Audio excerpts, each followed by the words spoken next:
നമ്മുടെ ധ്യാനത്തിനായി ഉൽപ്പത്തി പുസ്തകം 22-ാം അധ്യായം അതിന്റെ 9-ാം വാക്യത്തിലേക്ക് നമുക്ക് പ്രവേശിക്കാം. ഉൽപ്പത്തി പുസ്തകം 22-ാം അധ്യായം അതിന്റെ 9-ാം വാക്യം വളരെ സുപരിചിതമായിരിക്കുന്ന ഒരു വേദഭാഗമാണ്, വേദ പശ്ചാത്തലമാണ്.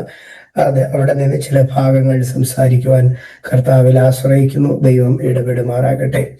ഉൽപ്പത്തി പുസ്തകം 22:9 ദൈവം കൽപ്പിച്ചിരുന്ന സ്ഥലത്ത് അവർ എത്തി.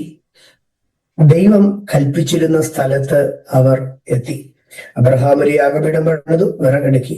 തന്റെ മകൻ ഇസഹാക്കിനെ കെട്ടി യാഗപീഠത്തിന്മേൽ വിറകിന്മീതെ കിടത്തി. ദൈവം കൽപ്പിച്ച സ്ഥലത്ത് എത്തി. ദൈവം കൽപ്പിച്ച സ്ഥലത്ത് എത്തിയപ്പോൾ ഇസഹാക്ക് വിറകിന്മീതെ കിടക്കുകയാണ്. ദൈവം കൽപ്പിച്ച സ്ഥലത്ത് എത്തിയപ്പോൾ ഇസഹാക്ക് കെട്ടപ്പെട്ടവനായി കിടക്കുകയാണ്. ഞാൻ അതിലേക്ക് സാവകാശം കടന്നു വരാം. എൻ്റെ സഹോദരങ്ങളെ, നമ്മുടെ എല്ലാവരുടെയും ജീവിതത്തിൽ ദൈവം കൽപ്പിക്കുന്ന സ്ഥലങ്ങളുണ്ട്. ദൈവം കൽപ്പിക്കുന്ന സ്ഥലങ്ങൾ, ദൈവം കൽപ്പിക്കുന്ന സ്ഥലം എന്ന് നാം പറയുമ്പോൾ പെട്ടെന്ന് നാം ഓർക്കുന്നത് ദൈവം നമുക്ക് വേണ്ടി കൽപ്പിച്ച് ദൈവം നമുക്ക് വേണ്ടി ഒരുക്കുന്നതായ, അല്ലെങ്കിൽ the perfect destination, the ultimate destination, അതാണ് നമ്മളുടെ മനസ്സിൽ വേഗത്തിൽ വരുന്നത്. എന്നാൽ ഇസ്രായേലിന്റെ ചരിത്രം നാം പഠിക്കുമ്പോൾ ഇസ്രായേലിനെ ദൈവം മിസ്രൈമിൽ നിന്ന് പുറപ്പെടുവിച്ച് കനാനിൽ എത്തിച്ചു എന്ന് നമ്മൾ ഒറ്റ വാക്കിൽ പറയും. എന്നാൽ കനാൻ, മിസ്രൈമിലെ റമസേസ് പട്ടണത്തിൽ നിന്ന് കനാൻ വരെ അവർ എത്തിച്ചേരുന്നതിന്റെ ഇടയിൽ ഏതാണ്ട് 42 ക്യാമ്പുകളിൽ കൂടെ ആയിരുന്നു ദൈവം അവരെ കൊണ്ടുപോയത്. സംഖ്യാപുസ്തകം 33-ാം അധ്യായത്തിലേക്ക് കടന്നു വരുമ്പോൾ നമുക്ക് കാണുവാൻ കഴിയും, ഒരു 42 ക്യാമ്പ് സൈറ്റുകളിൽ കൂടെയാണ് ദൈവം അവരെ കൊണ്ടുപോയത്. അപ്പം ദൈവം ഇസ്രായേലിനെ കനാനിൽ എത്തിക്കുക എന്നത് ഒറ്റ ദൈവത്തിന്റെ പരമോദ്ദേശമായിരിക്കുമ്പോൾ തന്നെ ആ പരമോദ്ദേശത്തിനകത്ത് മറഞ്ഞിരുന്നതായ 42 സ്ഥലങ്ങൾ ഉണ്ടായിരുന്നു. ഇസ്രായേലിന്റെ പ്രയാണമൊക്കെ നമ്മുടെ ദൈവസഭകളിൽ ദീർഘനാളുകൾ തുടർ പഠനമായി എടുക്കുമ്പോഴൊക്കെ നമ്മൾ ഇതിനെക്കുറിച്ച് പഠിച്ചിട്ടുള്ളതാണ്. അപ്പം ഇസ്രായേലിന്റെ മുമ്പിലുള്ള കനാൻ മാത്രമായിരുന്നില്ല ദൈവത്തിന്റെ പദ്ധതിയിൽ ഉണ്ടായിരുന്നത്. അതിന്റെ ഇടയിൽ ഉണ്ടായിരുന്നതായ റമസേസ് തുടങ്ങി മോവാബ് സമഭൂമി വരെയും ദൈവത്തിന്റെ പദ്ധതിക്കകത്ത് ഉണ്ടായിരുന്നതാണ്. ഇനിയും ആ സ്ഥലങ്ങളിൽ അവർ വന്നെത്തുക എന്ന് മാത്രമല്ല, ആ സ്ഥലങ്ങളിൽ വന്നെത്തേണ്ടുന്ന സമയവും ദൈവം അവിടെ നിശ്ചയിച്ചിരുന്നു. കാരണം യോശുവ പറയുന്ന ഒരു ഭാഗമുണ്ട്, ഞങ്ങൾ യോർദാന്റെ തീരത്ത് എത്തിയപ്പോൾ യോർദാൻ കരകവിഞ്ഞു ഒഴുകുകയായിരുന്നുവെന്ന്. യോർദാൻ കരകവിഞ്ഞൊഴുകുന്നത് വെറും 3 മാസങ്ങൾ കഷ്ടിച്ചാണ് യോർദാൻ കരകവിഞ്ഞൊഴുകുന്നത്. അല്ലാത്ത സമയങ്ങളിലെല്ലാം യോർദാൻ നമുക്ക് കാലുകൊണ്ട് നടക്കാൻ കഴിയുന്ന ദൂരം മാത്രമേ ഉള്ളൂ. ഏത് സമയത്താണ് യോർദാൻ കരകവിഞ്ഞൊഴുകുന്നതെന്ന് പറഞ്ഞു കഴിഞ്ഞാൽ ഹിമകാലം കഴിയുമ്പോഴാണ് യോർദാൻ കരകവിഞ്ഞൊഴുകുന്നത്. യോർദാൻ ഒഴുകി വരുന്നത് ഹെർമോൻ പർവ്വതത്തിൽ നിന്നാണ്. ശൈത്യകാലത്ത് അടിഞ്ഞുകൂടുന്ന മഞ്ഞുകൾ മുഴുവനും ഹെർമോന്റെ മലമുകളിൽ ഇങ്ങനെ കട്ട പിടിച്ചു നിൽക്കും. എന്നാൽ വിന്റർ സീസൺ കഴിഞ്ഞ് ശൈത്യകാലം കഴിയുമ്പോൾ ഈ മഞ്ഞ് പതുക്കെ വെയിലടിച്ച് മഞ്ഞ് ഉരുകുവാൻ തുടങ്ങും. അപ്പോൾ യോർദാൻ നദിയുടെ വെള്ളം നിരപ്പ് ഉയരും, അതിന്റെ തീരമെല്ലാം കവിഞ്ഞൊഴുകും. നമ്മൾക്ക് ചിന്തിക്കാം, ദൈവമേ, ഈ 40 സംവത്സരം മരുഭൂമിയിൽ അലഞ്ഞ ജനം ഈ യോർദാന്റെ തീരത്തേക്ക് വരുമ്പോൾ കർത്താവെ, അവരെ സുഗമമായി ഒന്ന് കടത്തിക്കൂടെ? മുമ്പ് അവർ ചെങ്കടലൊക്കെ കടന്നതല്ലേ, എത്രയോ പ്രതികൂലങ്ങൾ കടന്നതാ. ഇപ്പോൾ എന്തിനാ ഈ കരകവിയുന്ന സമയത്ത്? വേറെ വർഷത്തിലെ 8-9 മാസം, 10ഓളം മാസങ്ങളില്ലേ ഈ യോർദാൻ കരകവിയാത്ത നല്ല മാസങ്ങൾ? അന്നെന്താ അതുവഴി കടത്താത്തത്? കർത്താവ് പറയും, എന്റെ സമയം തെറ്റിയത് കൊണ്ടല്ല യോർദാൻ കരകവിയുന്ന സമയത്ത് ഞാൻ യോർദാന്റെ തീരത്ത് കൊണ്ട് നിർത്തിയത്. ഇന്നവർ യോർദാന്റെ തീരത്ത് നിൽക്കുമ്പോൾ, കരയിൽ നിൽക്കുമ്പോൾ കരകവിഞ്ഞൊഴുകുന്ന യോർദാനായിരിക്കും അവർ കാണുന്നത്. പക്ഷേ ഈ കരകവിഞ്ഞൊഴുകുന്ന യോർദാന്റെ അപ്പുറം അവർ ഇപ്പോൾ ചെന്നാൽ മാത്രമേ എന്ത് ചെയ്യത്തുള്ളൂ എന്നറിയാമോ? കൊയ്ത്തിന് ഭാഗമായി വിളഞ്ഞു കിടക്കുന്ന വയലുകളെ കാണുവാൻ കഴിയുകയുള്ളൂ. അല്ല എങ്കിൽ അവർ യോർദാനിലെ നദിയിൽ വെള്ളം വറ്റിക്കിടക്കുന്ന സമയത്താണ് ചെല്ലുന്നതെങ്കിൽ കൊയ്ത്ത് കഴിഞ്ഞു, കളങ്ങളൊക്കെ ശൂന്യമായി കിടക്കുമ്പോഴായിരിക്കും അവിടെ എത്തുന്നത്. അപ്പോ ദൈവത്തിന്റെ കറക്റ്റ് ഒരു മനുഷ്യന്റെ മേളിൽ നിശ്ചയിച്ച സ്ഥലങ്ങളിൽ അവൻ എത്തുന്നു, നിശ്ചയിച്ച സമയങ്ങളിൽ അവൻ എത്തുന്നു. മാത്രമല്ല, ദൈവം ഇസ്രായേലിനെ മിസ്രൈമിൽ നിന്ന് പുറപ്പെടുവിക്കുമ്പോൾ പറഞ്ഞു, ഞാൻ നിനക്ക് വേണ്ടി നിയമിച്ച ദേശത്ത് നിന്നെ എത്തിക്കേണ്ടതിന് ഞാൻ നിനക്ക് മുൻപായി ഒരു ദൂതനെയും നിനക്ക് വേണ്ടി അയക്കാം. അപ്പോൾ ദൈവം ഒരു മനുഷ്യന്റെ ജീവിതത്തിൽ അപ്പോയിന്റഡ് പ്ലേസസ് ഉണ്ട്, അപ്പോയിന്റഡ് ടൈം ഉണ്ട്, അപ്പോയിന്റഡ് പേഴ്സൺസ് ഉണ്ട്. നമ്മുടെ ജീവിതത്തിൽ ദൈവം നിയമിച്ചാക്കുന്ന വ്യക്തികളുണ്ട്, നമ്മുടെ ജീവിതത്തിൽ ദൈവം നിയമിച്ചാക്കുന്ന സ്ഥലങ്ങളുണ്ട്, നമ്മുടെ ജീവിതത്തിൽ ദൈവം നിയമിച്ചാക്കുന്ന സമയമുണ്ട്. ആ ദൈവത്തിന്റെ കൈറോസിൽ കൂടെ, ആ ദൈവത്തിന്റെ ഡെസിഗ്നേറ്റഡ് പ്ലേസിൽ കൂടെ, ആ ദൈവം നിയമിക്കുന്ന മനുഷ്യരിൽ കൂടെയാണ് നാം ദൈവനിയുക്തമായിരിക്കുന്ന സ്ഥലത്തേക്ക് കടന്നു ചെല്ലുന്നത് എന്നോർത്ത് ദൈവത്തെ സ്തുതിക്കുകയാണ്. നമ്മുടെ ജീവിതത്തിലെ ഒരു സ്ഥലവും ഒരു സന്ദർഭവും സാഹചര്യവശാൽ ഉളവാകുന്നതല്ല. അതുകൊണ്ടാണ് ദൈവം നഥനയേൽ കർത്താവിന്റെ അടുക്കൽ വരുമ്പോൾ നഥനയേലിന്റെ അടുക്കൽ കർത്താവ് പറയണം, നഥനയേലേ, നീ എന്റെ അടുക്കൽ വരുന്നതിന് മുമ്പ് എവിടെയായിരുന്നു എന്ന് എനിക്കറിയാം. നീ അത്തിയുടെ കീഴിൽ ചിന്താനിമഗ്നനായിരിക്കുന്നത് ഞാൻ കണ്ടു. നീ അത്തിയുടെ കീഴിൽ ഇങ്ങനെ ആലോചനയിൽ മുഴുകിയിരിക്കുന്നത് കണ്ടിട്ടാണ് പരിശുദ്ധാത്മാവ് ഫിലിപ്പോസിനെ നിന്റെ അടുക്കൽ അയച്ചത്. ആ ഫിലിപ്പോസ് നിന്റെ അടുക്കൽ അയക്കപ്പെട്ടത് കൊണ്ടാണ് നീ എന്റെ അടുക്കൽ വന്നത്. കണ്ടോ, നിയോഗിക്കപ്പെട്ട സ്ഥലത്ത്, നിയോഗിക്കപ്പെട്ട സമയത്ത്, നിയോഗിക്കപ്പെട്ട വ്യക്തികളിൽ കൂടെ ദൈവം നഥനയേലിനെ നടത്തുന്ന വിധങ്ങൾ. മറ്റൊരു ഭാഗത്തിലേക്ക് നോക്കിയാൽ, സുവിശേഷകനായ ഫിലിപ്പോസിന്റെ ചരിത്രത്തിന്റെ ഭാഗത്തിലേക്ക് നമ്മൾ നോക്കിക്കഴിഞ്ഞാൽ, ഫിലിപ്പോസ് ഗസയ്ക്കുള്ള ഒറ്റയടി പാതയിൽ കൂടെ നടന്നു കയറി വരുമ്പോൾ ഇതാ ഒരു രഥം വരുന്നു. കറക്റ്റ് സ്പോട്ടിൽ, ഇങ്ങനെ ടീ റോഡിൽ വന്ന് എൻഡ് ചെയ്യുന്നത് പോലെ ഞാൻ അങ്ങനെ പറയുകയാണ്, ആ കറക്റ്റ് സ്പോട്ടിൽ അവർ രണ്ടുപേരും കൂടെ വന്ന് സന്ധിക്കുകയാണ്. ഒരു 5 മിനിറ്റ് വേണ്ട, ഒരു 2 മിനിറ്റ് ഈ ഫിലിപ്പോസ് ഒന്ന് പതുക്കെ നടന്നിരുന്നെങ്കിൽ ഇവർക്ക് തമ്മിൽ കണ്ടുമുട്ടാൻ കഴിയുമോ? ഇല്ല. ആ തേര് ഒരു 5 മിനിറ്റ് നേരത്തെ ഒരു അവിടെ വേഗതയിൽ ഒന്ന് നടന്നു പോയിരുന്നെങ്കിൽ, അപ്പോ ആ ടൈമിങ്ങിനെ വരെ ദൈവം എത്ര മനോഹരമായിട്ടാണ് കാൽക്കുലേറ്റ് ചെയ്യുന്നത്, കണക്ട് ചെയ്യുന്നത്. ഇനിയും ആ കണക്ഷൻ അപ്പുറമായിട്ട് അവർ മുമ്പോട്ട് പോകുമ്പോൾ ഇതാ വെള്ളമുള്ള ഒരു സ്ഥലം കണ്ടോ. ആ ഷണ്ണനെ, ആ എത്യോപ്യയിലെ മന്ത്രിയെ സ്നാനപ്പെടുത്തണമെന്ന് ദൈവം നിശ്ചയിച്ചപ്പോൾ right connections, right time, right place, ശരിയായ ഒരു ഫിലിപ്പോസിനെ ശരിയായ സമയത്ത് കൊണ്ട് കണക്ട് ചെയ്ത് ശരിയായ വെള്ളത്തിന്റെ അടുക്കൽ കൊണ്ടെത്തിച്ചു. എന്ന മാസ്റ്റർ പ്ലാൻ ആണ് ദൈവത്തിന്. ഇന്ന് രാത്രികാലം എന്റെ സഹോദരങ്ങളുടെ അടുക്കൽ ഞാൻ പറയട്ടെ, നിങ്ങൾ ഇന്നായിരിക്കുന്ന സ്ഥലം സാഹചര്യവശാൽ വന്ന് പെട്ടതല്ല. നിങ്ങൾ ഇന്നായിരിക്കുന്ന സ്ഥലം ദൈവനിയുക്തമാണ്. നിങ്ങൾ ആയിരിക്കുന്ന സ്ഥലത്ത് നിങ്ങൾ വന്നിരിക്കുന്ന സമയവും ദൈവനിയുക്തമാണ്. സകലവും ദൈവനിയുക്തമാണ്. കേരളത്തിൽ ഒരു ചെയിൻ ഓഫ് ടീ ഷോപ്പ് ഉണ്ട്. അത് വഴികളിലൊക്കെ ഇങ്ങനെ തട്ടുകട അടിച്ചിട്ടിരിക്കുകയാണ്. അവിടെ അത് ഇങ്ങനെ അടച്ചു വെക്കുന്ന സമയത്ത് അതിൽ എഴുതി വെക്കും, you are at the right place but not at the right time എന്ന് എഴുതി വെക്കും. നിങ്ങൾ കൃത്യ സ്ഥലത്താണ് വന്നിരിക്കുന്നത്, പക്ഷെ സമയം തെറ്റിപ്പോയി എന്ന്. കാരണം കട അടഞ്ഞു കിടക്കുന്ന സമയത്താണ് വന്നിരിക്കുന്നതെന്ന്. പക്ഷെ ഞാൻ ആ റോഡിൽ കൂടെ പോകുമ്പോഴൊക്കെ അത് കാണുമ്പോൾ ഞാൻ ഇങ്ങനെ മനസ്സിൽ പറയും, അമ്മൻ, നിന്റെ അടുക്കൽ ഒരുത്തൻ സമയം തെറ്റി വരും, പക്ഷെ എന്റെ ദൈവത്തെ ആശ്രയിച്ചും വിശ്വസിച്ചും നടക്കുന്ന ഒരുത്തൻ അവന്റെ ഡെസ്റ്റിനേഷൻ പോയിന്റിൽ ദൈവം നിയോഗിച്ച അവന്റെ ടൈമിൽ ദൈവം നിയോഗിക്കുന്ന സമയത്ത് തന്നെ ചെന്ന് ചേരും. ഇന്ന് അധൈര്യപ്പെടരുത്. ജീവിതത്തിൽ എവിടെയെങ്കിലും താമസിക്കുമ്പോൾ, ജീവിതത്തിൽ എവിടെയെങ്കിലും ഒക്കെ കാര്യങ്ങൾ ഡിലേ ആകുമ്പോൾ എന്റെ ദൈവം എനിക്ക് വേണ്ടി കരുതുന്നില്ലെന്നും എന്റെ ദൈവം എനിക്ക് വേണ്ടി ഓർക്കുന്നില്ലെന്നും അധൈര്യപ്പെടരുത്.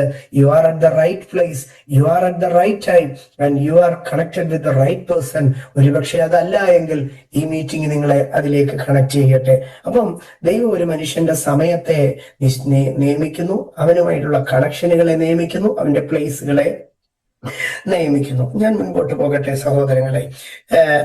ദൈവം ഒരു മനുഷ്യന് വേണ്ടി നിയമിക്കുന്ന എല്ലാ സ്ഥലങ്ങളും അനുഗ്രഹങ്ങളാണ്. ഒരിക്കൽ കൂടെ പറയട്ടെ, ദൈവം ഒരു മനുഷ്യന് വേണ്ടി നിയമിക്കുന്ന എല്ലാ സ്ഥലങ്ങളും അനുഗ്രഹങ്ങളാണ്. ദൈവം വെറുതെ ഒരു സ്ഥലത്ത് നമ്മളെ ആരെയും കൊണ്ടുപോകത്തില്ല.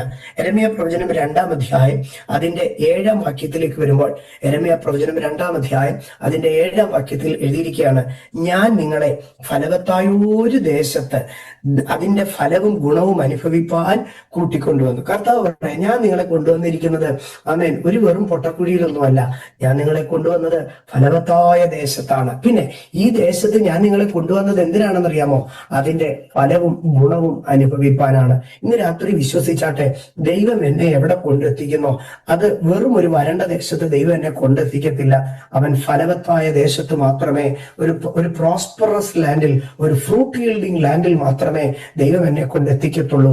വിതച്ചാൽ ഫലം തരുന്ന, കൊയ്യാൻ പാകമാകുന്ന നല്ല ഒരു കളത്തിലേ എന്റെ ദൈവം എന്നെ കൊണ്ടെത്തിക്കത്തുള്ളൂ.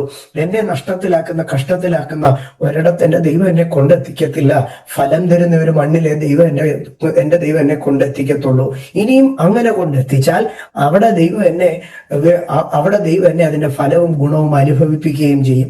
അപ്പോൾ നിങ്ങൾ ചിലപ്പോൾ ചിന്തിച്ചേക്കാം, പാസ്റ്ററെ പലരുടെയും ജീവിതത്തിൽ അത് നടന്നിട്ടുണ്ട്, പക്ഷെ എന്റെ ജീവിതത്തിൽ അത് നടന്നിട്ടില്ലെന്ന്. ശരിയാ സഹോദരങ്ങളെ, എല്ലായ്പ്പോഴും ദൈവം നമ്മളെ കൊണ്ടെത്തിക്കുന്നത് ഫലവത്തായ ദേശത്തല്ല എന്ന് നമുക്ക് തോന്നിപ്പോകും. അതെന്തുകൊണ്ട് ദൈവം അങ്ങനെ ഒരു സാഹചര്യം വരുത്തുന്നു? ഹോശേയ പ്രവചനം 2-ാം അധ്യായത്തിലേക്ക് കടന്നു വരുമ്പോൾ, ഹോശേയ പ്രവചനം 2-ാം അധ്യായം അതിന്റെ 14-ാം വാക്യത്തിലേക്ക് 15-ാം വാക്യത്തിലേക്ക് വരുമ്പോൾ പറയുകയാണ്, ഞാൻ അവളെ വശീകരിച്ച് മരുഭൂമിയിലേക്ക് കൊണ്ടുചെല്ലും. കണ്ടോ, യെരമ്യാവിൽ പറയുകയാണ് ഞാൻ അവളെ ഫലവത്തായ ഒരു ദേശത്ത് കൊണ്ടുവരും. പക്ഷെ ഇവിടെ പറയുകയാണ് മരുഭൂമിയിലേക്ക് കൊണ്ടുവരും. ഫലവത്തായ ദേശത്ത് കൊണ്ടുചെന്നാൽ അവിടുത്തെ ഫലവും ഗുണവും കൊടുക്കും. പക്ഷെ മരുഭൂമിയിൽ കൊണ്ടുചെന്നാൽ ദൈവം എന്ത് ചെയ്യും? ആ വാക്യത്തിൽ അവിടെ ഇങ്ങനെയാണ് പറയുന്നത്, മരുഭൂമിയിലേക്ക് കൊണ്ടുചെന്നിട്ട് ഞാൻ അവളോട് ഹൃദ്യമായി സംസാരിക്കും. എന്റെ സഹോദരങ്ങളെ, ജീവിതത്തിന്റെ മരുഭൂമികളിൽ ആര് നമ്മളോട് സംസാരിക്കും? ജീവിതത്തിന്റെ മരുഭൂമികളിൽ ആരുണ്ട് നമ്മളോട് സംസാരിക്കാൻ? ജീവിതത്തിന്റെ മരുഭൂമികളിൽ ആരും സംസാരിക്കാനില്ലാത്ത ഇരുളുകൾ വരുമ്പോൾ കർത്താവ് പറയുകയാണ്, ഞാൻ നിന്നെ ഒരു ഒറ്റപ്പെടലിന്റെ പാതയിൽ കൊണ്ടുപോയിട്ടുണ്ടെങ്കിൽ അവിടെ ഞാൻ നിന്നോട് സംസാരിക്കാം. ഞാൻ നിന്നെ ഒരു ഏകാന്തതയ്ക്കകത്ത് കൊണ്ടുപോയിട്ടുണ്ടെങ്കിൽ ഞാൻ അവിടെ നിന്നോട് സംസാരിക്കാം. എന്നാൽ കരുതല ദൈവത്തിൻ്റെതെന്നൊന്ന് ഓർത്തു നോക്കണേ. ഞാൻ മുൻപോട്ട് പോകട്ടെ. എന്നിട്ട് പറയുകയാണ്, ഞാൻ ആ മരുഭൂമിയിൽ വെച്ച് നിന്റെ അടുക്കൽ വാചകം അടിച്ചിട്ട് പോകുന്നൊന്നും നീ കരുതരുത് കേട്ടോ. നിന്റെ അടുക്കൽ കുറച്ച് ധൈര്യപ്പെടുത്തി സമാധാനം നൽകിയിട്ടൊന്നും പോകുമെന്ന് നീ കരുതരുത്. ഞാൻ അവിടെ വെച്ച് നിന്നോട് ഹൃദ്യമായി സംസാരിക്കും. എന്നിട്ട് ഞാൻ നിന്നെ കൊണ്ടെത്തിച്ച മരുഭൂമി ഞാൻ ഒരു മുന്തിരിത്തോട്ടമാക്കി മാറ്റി തരും. ആമേൻ. ഇന്ന് രാത്രികാലം എന്റെ പൊന്നു സഹോദരങ്ങളെ ഞാൻ പറയട്ടെ, ദൈവം നിന്നെ ഒരു മരുഭൂമിയിൽ കൊണ്ടെത്തിച്ചിട്ടുണ്ടെങ്കിൽ ആ മരുഭൂമിയിൽ ദൈവം നിന്നെ ഇട്ട് കറക്കത്തില്ല. ആ മരുഭൂമിയെ ദൈവം ഒരു മുന്തിരിത്തോട്ടമാക്കി തരും. ജീവിതത്തിൽ എന്റെ പൊന്നു പെങ്ങന്മാരെ ഞാൻ പറയട്ടെ, ജീവിതത്തിൽ ചിലപ്പോൾ നിങ്ങൾ ചെന്ന് കയറിയ വീടൊരു മരുഭൂമിയായിരിക്കാം.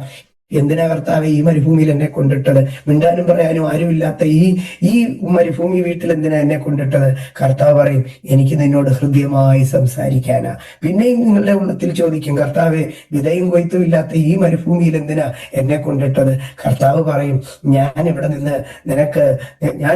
നിനക്ക് മുന്തിരിത്തോട്ടങ്ങളെ തരാം. അടുത്ത വാക്കാണ് എനിക്ക് ഏറ്റവും ഇഷ്ടം. ഞാൻ നിനക്ക് പ്രത്യാശയുടെ വാതിലായി ആഘോർ താഴ്വരയെ തരാം. പ്രത്യാശയുടെ വാതിലായി ആഘോർ താഴ്വരയെ തരാം. നമ്മളിങ്ങനെ കണ്ണടച്ച് ഈ ദൂത് കേട്ടോണ്ടിരിക്കുമ്പോൾ പെട്ടെന്ന് ഇങ്ങനെ കണ്ണു തുറന്നു നോക്കും, അയ്യോ പ്രവാചക, ആഘോർ താഴ്വര പ്രത്യാശയുടെ താഴ്വരയല്ല. ആഘോർ താഴ്വര ന്യായവിധിയുടെ താഴ്വരയാ. ആഘോർ താഴ്വര ആഘാനെ കല്ലെറിഞ്ഞു കൊന്ന താഴ്വരയാ. ആഘോർ താഴ്വര ദൈവകോപത്തിന്റെ താഴ്വരയാ. നിങ്ങൾ എന്താ ഈ പറയുന്നത്? ആഘോർ താഴ്വരയിൽ നിന്ന് എനിക്ക് അതെ, ഇന്നലകളിൽ ന്യായവിധി കണ്ട, ഇന്നലകളിൽ ശാപം തെളിഞ്ഞു നിന്ന, ഇന്നലകളിൽ പുറമണ്ഡലങ്ങൾ തുറന്നു നിന്ന ഇടത്ത് ഞാൻ നിനക്ക് ഡോർ ഓഫ് ഹോപ്പ്, പ്രത്യാശയുടെ വാതിലുകളെ തുറന്നു തരാം. ഇന്നെന്നെ കേൾക്കുന്ന എന്റെ സഹോദരങ്ങളുടെ അടുക്കൽ ഞാൻ പറയട്ടെ, ദൈവം എന്നെയും നിങ്ങളെയും വെറുതെ ഒരു സ്ഥലത്തെത്തിക്കത്തില്ല. ദൈവം എന്നെയും നിങ്ങളെയും ഒരു സ്ഥലത്തെത്തിക്കുന്നെങ്കിൽ ദൈവത്തിന് അതിന്റെ പിമ്പിൽ ഒരു പദ്ധതിയുണ്ട്. സംശയിക്കരുത്, അധൈര്യപ്പെടരുത്. ദൈവം നമ്മളെ തക്കതായ സ്ഥലത്ത് കൊണ്ടെത്തിക്കും. പക്ഷെ ഒരു ചോദ്യം അവിടെ ഉന്നയിക്കപ്പെടാം. ആ ദൈവം നിശ്ചയിച്ച സ്ഥലത്ത് ഞാൻ എത്തണമെങ്കിൽ ഞാൻ എന്ത് ചെയ്യണം? ദൈവം എനിക്ക് വേണ്ടി ഒരു സ്ഥലം നിശ്ചയിച്ചിട്ടുണ്ട്. പക്ഷെ ആ സ്ഥലത്ത് എത്തണമെങ്കിൽ ഞാൻ എന്ത് ചെയ്യണം? ഞാൻ എവിടെ പോയി ആ സ്ഥലം കണ്ടുപിടിക്കും? എന്റെ സഹോദരങ്ങളെ, നമ്മൾ ആ സ്ഥലത്തെത്താൻ ഒരിടത്ത് ചെന്നാൽ മതി. യോഹന്നാന്റെ സുവിശേഷം 11-ാം അധ്യായം അതിന്റെ 32-ാം വാക്യം, യേശു കർത്താവ് ബഥാനിയയിലെ ലാസറിന്റെ വീട്ടിൽ ചെല്ലുന്ന പശ്ചാത്തലമാണ്. അതിന്റെ 32-ാം വാക്യത്തിൽ ഇങ്ങനെയാണ് എഴുതിയിരിക്കുന്നത്. 32-ാം വാക്യം, ആമേൻ. യേശു ഇരിക്കുന്നിടത്ത് മറിയ എത്തി, അവനെ കണ്ടിട്ട് അവന്റെ കാൽക്കൽ വീണു. യേശു ഇരിക്കുന്നിടത്ത് മറിയ എത്തി. എന്തൊരു നല്ല വാക്കാണെന്ന് നോക്കി. യേശു ഇരിക്കുന്നിടത്ത് മറിയ എത്തി. ഇന്ന് എന്നെ കേൾക്കുന്ന എന്റെ സഹോദരങ്ങളുടെ അടുക്കൽ പറയട്ടെ, ജീവിതത്തിൽ എവിടെ നിങ്ങൾ എത്തിപ്പെടാൻ ആഗ്രഹിക്കുന്നോ ആദ്യം നിങ്ങൾ എവിടെ പോകണമെന്നറിയാമോ? യേശു ഇരിക്കുന്ന ഇടത്ത് എത്തണം. അതിന്റെ തൊട്ടു മുകളിലത്തെ വാക്യം നമ്മൾ ശ്രദ്ധിച്ചാല് 31-ാം വാക്യത്തിൽ ഇങ്ങനെയാണ് എഴുതിയിരിക്കുന്നത്, വീട്ടിൽ അവളോടുകൂടെ ഇരുന്ന് അവളെ ആശ്വസിപ്പിക്കുന്ന യഹൂദന്മാർ മറിയ വേഗം എഴുന്നേറ്റ് പോകുന്നത് കണ്ടിട്ട് അവള് കല്ലറയ്ക്കൽ കരവാൻ പോകുന്നുവെന്ന് കരുതി. പക്ഷെ അവിടെ യേശു ഇരിക്കുന്ന അടത്താ പോയത്. മറിയ എഴുന്നേറ്റ് പോകുന്നത് കണ്ടിട്ട് വീട്ടുകാരും കുടുംബക്കാരും ഒക്കെ പറഞ്ഞു, അവിടെ കല്ലറ പോവുക, വേറെ ഇനി എങ്ങോട്ട് പോകാന്, അപ്പനില്ല അമ്മയില്ല, ആകെയുള്ള ഒരു ആങ്ങള, അവരെ എല്ലാവരും എന്തേ ആ കല്ലറയാ കൊണ്ട് വെച്ചിരിക്കുന്നത്. അവളിനി കല്ലറ വരെ പോകത്തുള്ളൂ, അവളിനി അവിടെ വരെ ചെല്ലത്തുള്ളൂ, അവിടെ ചെന്ന് അവൾ കരഞ്ഞു കരഞ്ഞ് തീരത്തേ ഉള്ളൂ.